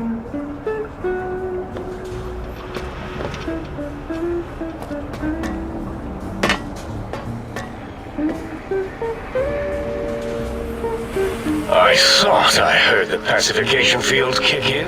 All right, shh, nobody move. I'll handle this. Be warned, intruder. You are in the presence of a mighty think tank of Big Mountain. The collective geniuses of... We... By Oppenheimer, which one of you self-professed geniuses has been adjusting my volume knob? Who was it? Was it you, 8? Oh, Dr. O, was it? Likely story. O couldn't spark 2 neurons if they were in a lattice of biomed gel. What? Me? Breaking news, Klein. It wasn't me, all right? I'm the robotical engineer. 8 is sound waves. That's his specialty. You always do this. You always demean me in front of guests. And it's not O, all right? It's... Enough! Either of you do it again, it'll be the last time. Now... Great. Now I forgot what I was saying. What was I talking about?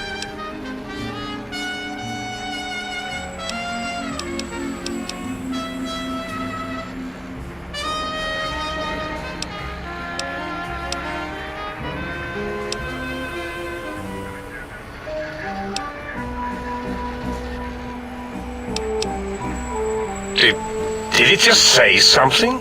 Anyone catch that? Boros, you work with animals. It's a lobotomite!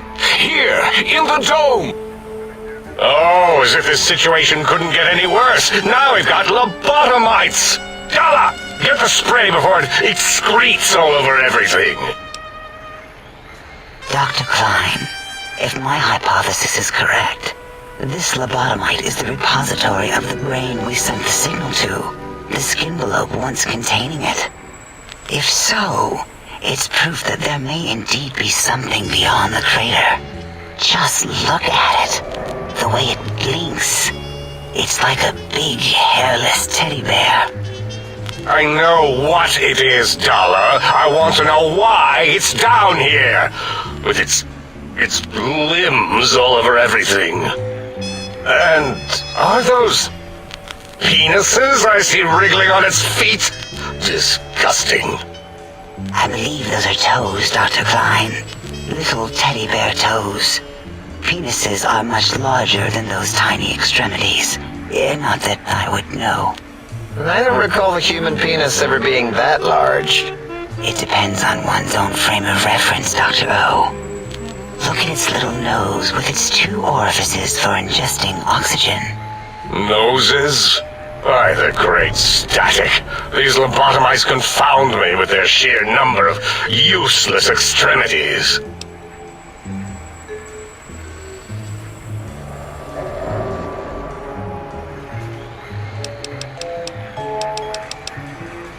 Now it's holding up an array of fully erect hand penises. If it tries to insert them, activate vivisectors. Dr. Klein, wait. I don't believe those gestures were random. Random at all. It's been following our conversation. The lobotomite understands us. I agree with Boros's histrionic findings. This little lobotomite is unusually attentive for something whose brain has been extracted. Nonsense! Lobotomites can't comprehend us! 8, have you been in the mentats again? If we slow down our oral processor receptors to understand this excretion, we'll all be rendered ignorant. All of you, power down, shut up, and let me prove once and for all how wrong you all are. As usual. Lobotomite, do you understand me? Can you speak?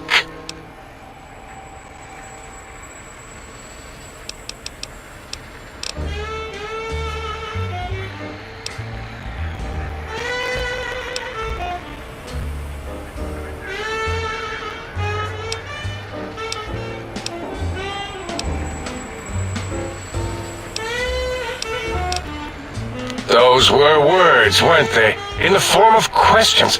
It's asking me questions. Is this some kind of trick? Our efforts have turned against us.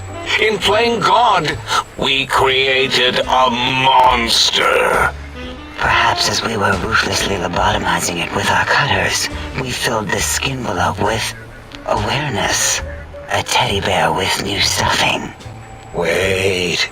If what you're theorizing is this lobotomite understands us, can reason with us, then this may be just the answer we've been looking for.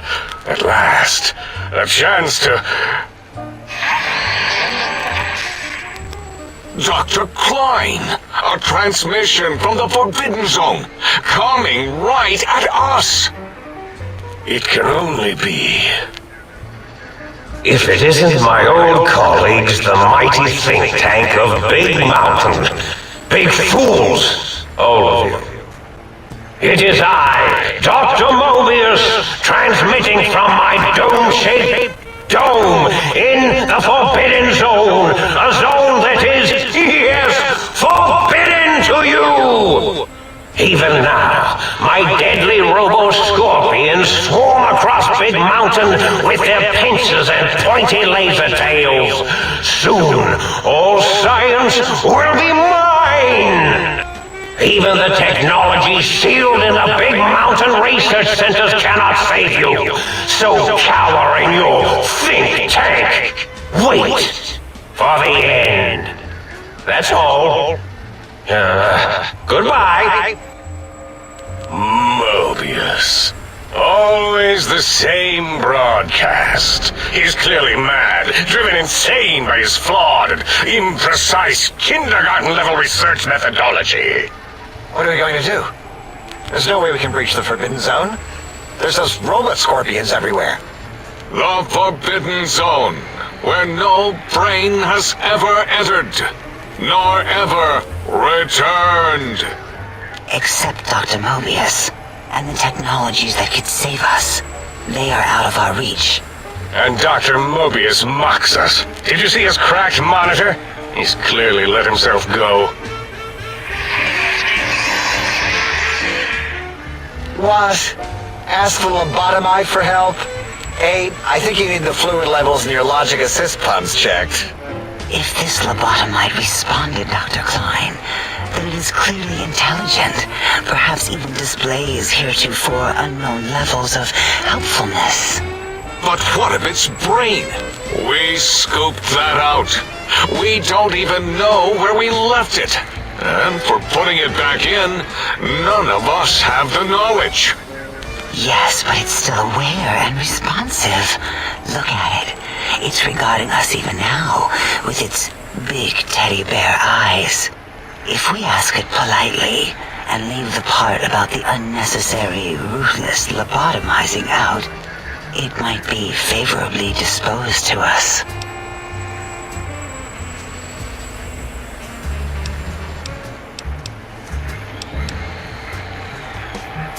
We removed your brain, yes.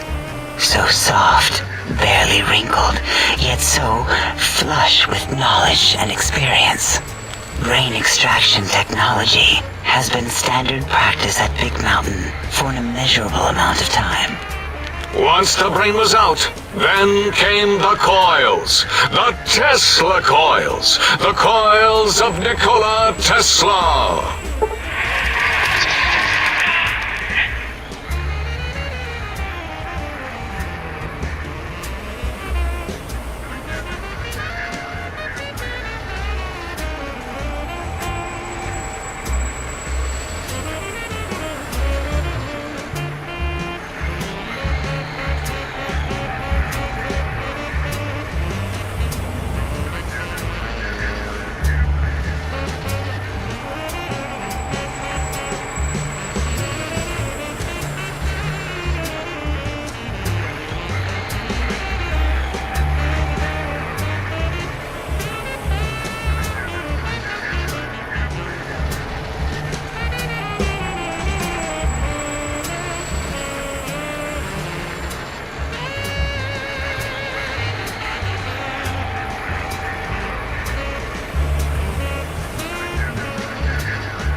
Yeah, Abe, no need to brag.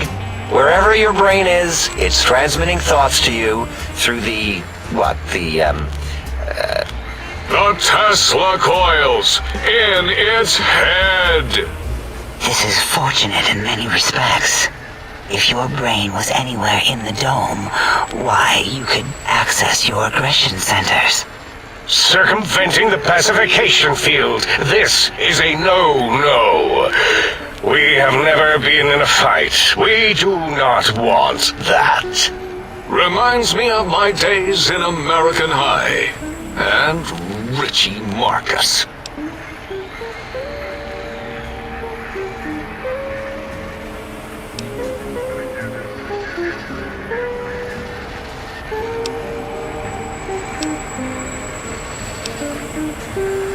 That is my responsibility. Although in truth, the autodoc had done most of the work already. Quite industrious, almost cut into all my investigations. Once it had removed the brain and I misplaced it, other organs began to cry for direction, using your nerves as telegraph wires. Rather than let them send their signals, I removed them as well. Shh, little organs. Go to sleep in your tanks. Dala loves you. First was the heart.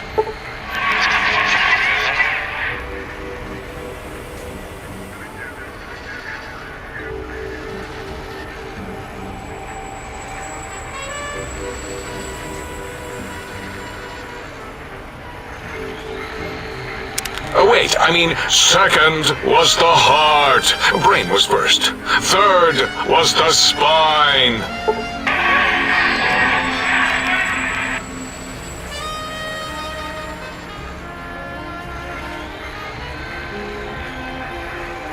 Spine. Totally overrated, that arrangement of vertebrae. Look at me, with my lumbar and thoracic curvature. Never had a use for any of that. Spineless is what I prefer.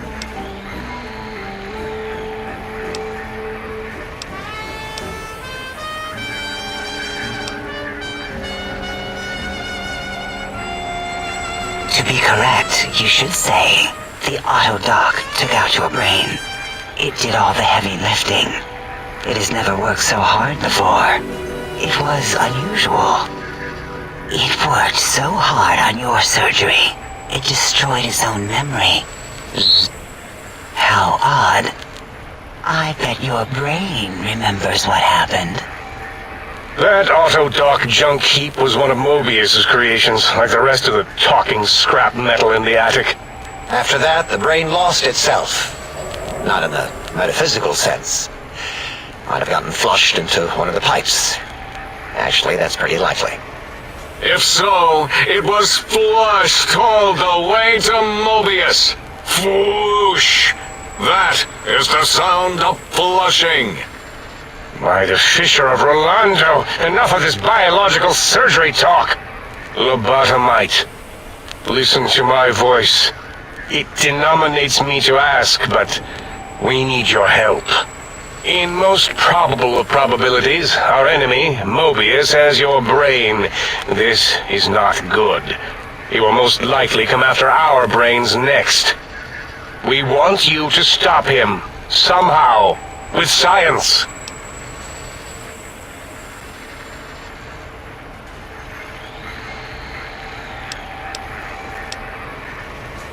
That is correct, yes. I hope you're not demonstrating resentment now. If you are, well, we can't have that.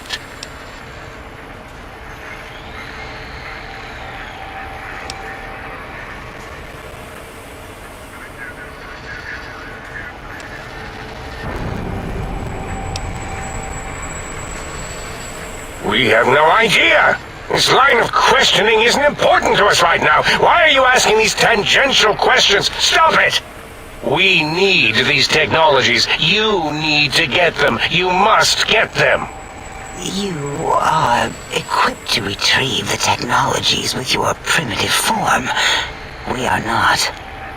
It's kind of embarrassing. You have hands, and a heartbeat, sort of, and eyes, mostly the hands. There's door handles and lockers and... Enough! We need your help. Will you help us?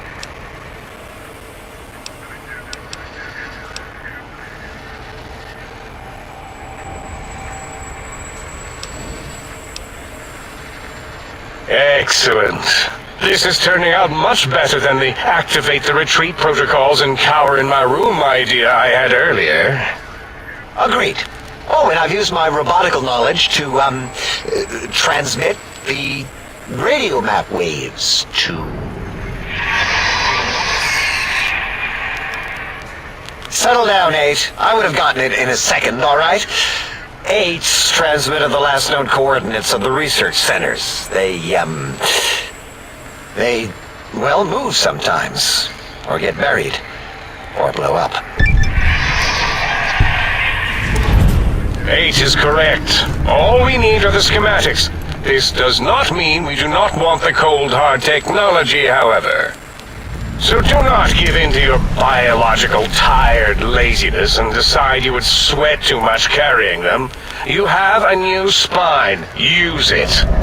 And even if you die in the act of reclamation, simply reaching them will auto-transmitify the schematics to us. That is still good. For us.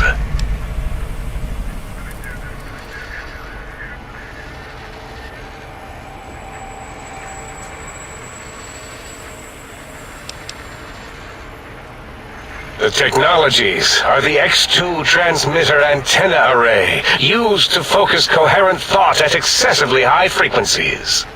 The psychoanalytic, cardiac dampening, sneaky stealth suit. A suit like nothing this world has ever heard, seen, or could ever see. And 8's sonic sound wave emitter projectile gun, able to broadcast sound at lethal frequencies. It also gives a great biogel massage. There. We have informed you of all we need. We estimate if you are focused, your time investment will be minimal, by our standards. If you work quickly, you will be the recipient of a gesture of gratitude from us. We do not bestow these old-world gestures lightly.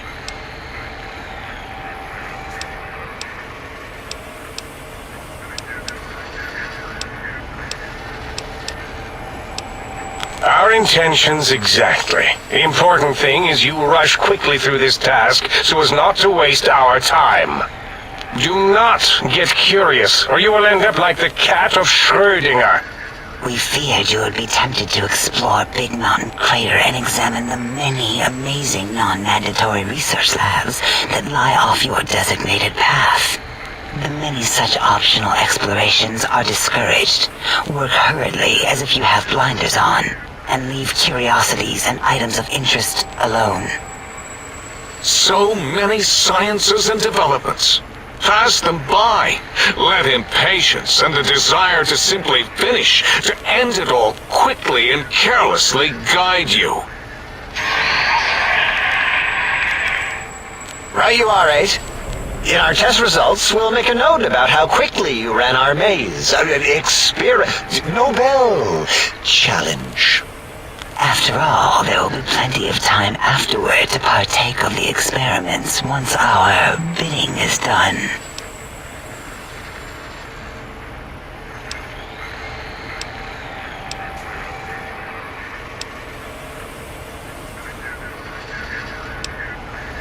What illogic is this? Keep your filthy penis-tipped feet out of our labs and see... There are things here no lobotomite was meant to see. Things that would have Yeah, we don't come into your lab and decant your solution. Only the magnificence of our monitors allow for true comprehension of the wonders of Big Mountain. Shield your jellied eyes lest they burn from your skull.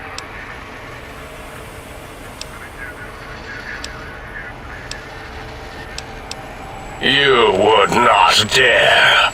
Perhaps I can change your mind. Using the radar fence that surrounds the Big Mountain Crater will protect you from straying beyond the facility. The mighty radar fence protects us all.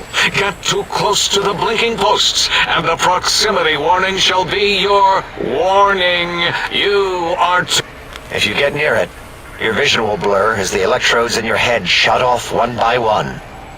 Possible memory loss will occur, along with long-term nerve degradation. But the nerve degradation is nothing to worry about. Such degradation would take many lifespans to become evident, and such tiny inconveniences are left. You see, if rendered unconscious by the pylons, you will be returned to the sink, seemingly instantaneously.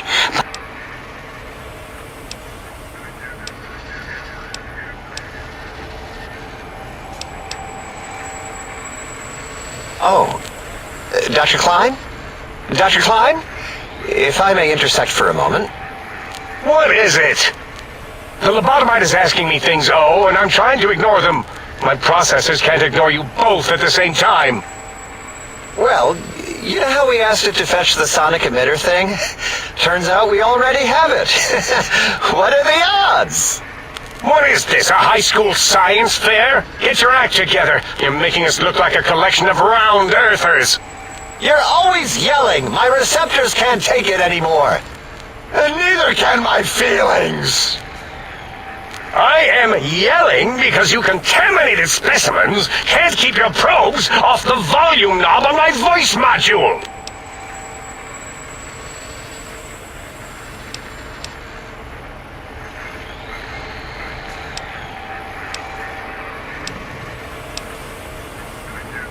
It is truly the end of all intelligence when the lobotomite... So, if we have the sound wave, sonic projecto thing gun, then what in Heisenberg's name do we need from X8? I believe we need a new frequency embedded into the gun. It was designed to... And it is lost in X8, just as X8 is forever lost to... Oh, really, Boros? All you did in high school was call me Fink Tattletale and all the kids you hated. Give the lobotomite the emitter. Does it? I think he's sonjaculating into the gun. Getting it. You give it to the lobotomite. I'm not... Oh... I'll do it if you two are going to be ashamed of your own technological needs. Let me give it a little sonic stereo. Here, my little teddy bear. I have thoroughly removed all Robco termlink code spew from the device. It is clean, shiny, and...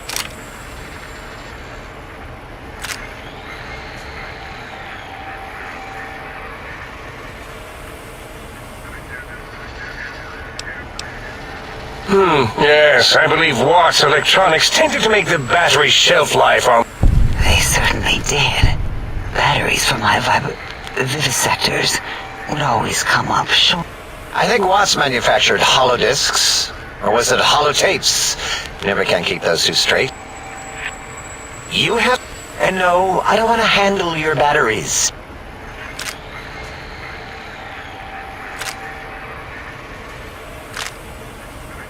What did it say? Spit left. A gun? Are you mad? Dr. 8 is correct. Giving the teddy bear a gun would be the equivalent of following a glass. If we're going to bring the Socratic... Are you... Wait. Fine. Done.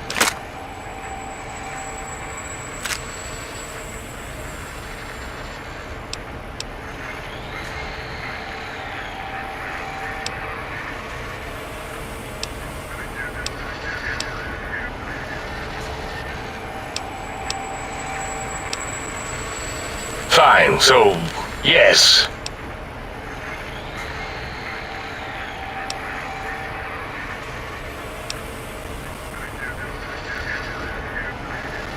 Well, I volunteer my chamber. No! That would put it too close to us. It could press buttons, turn lights on and off. We could give it Mobius's old room. That's where its brain got scooped out anyway. And plus, some of its parts are already there. Might be more comforting for it to hang out with its spine and heart. Home is where the heart is, after all. See what I did there? I suppose. We'll have to move that couch out of there, and putting that off.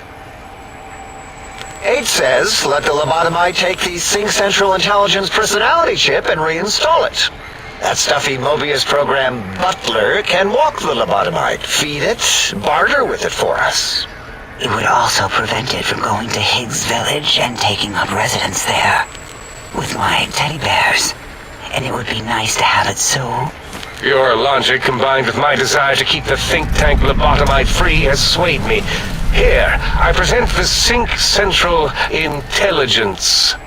Lobotomite, take this chip to the sink, plug it in, and make sure the chip is clean, or it could skip.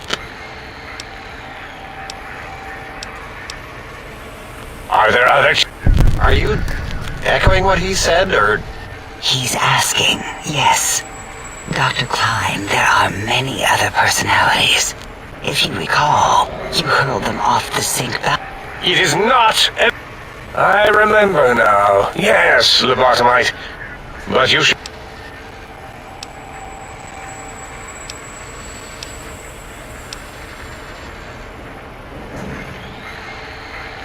Yes, you may need to wiggle it in. There is no more we can do to aid you, and our patience levels are depleted. If you're done, can we move again? Of course!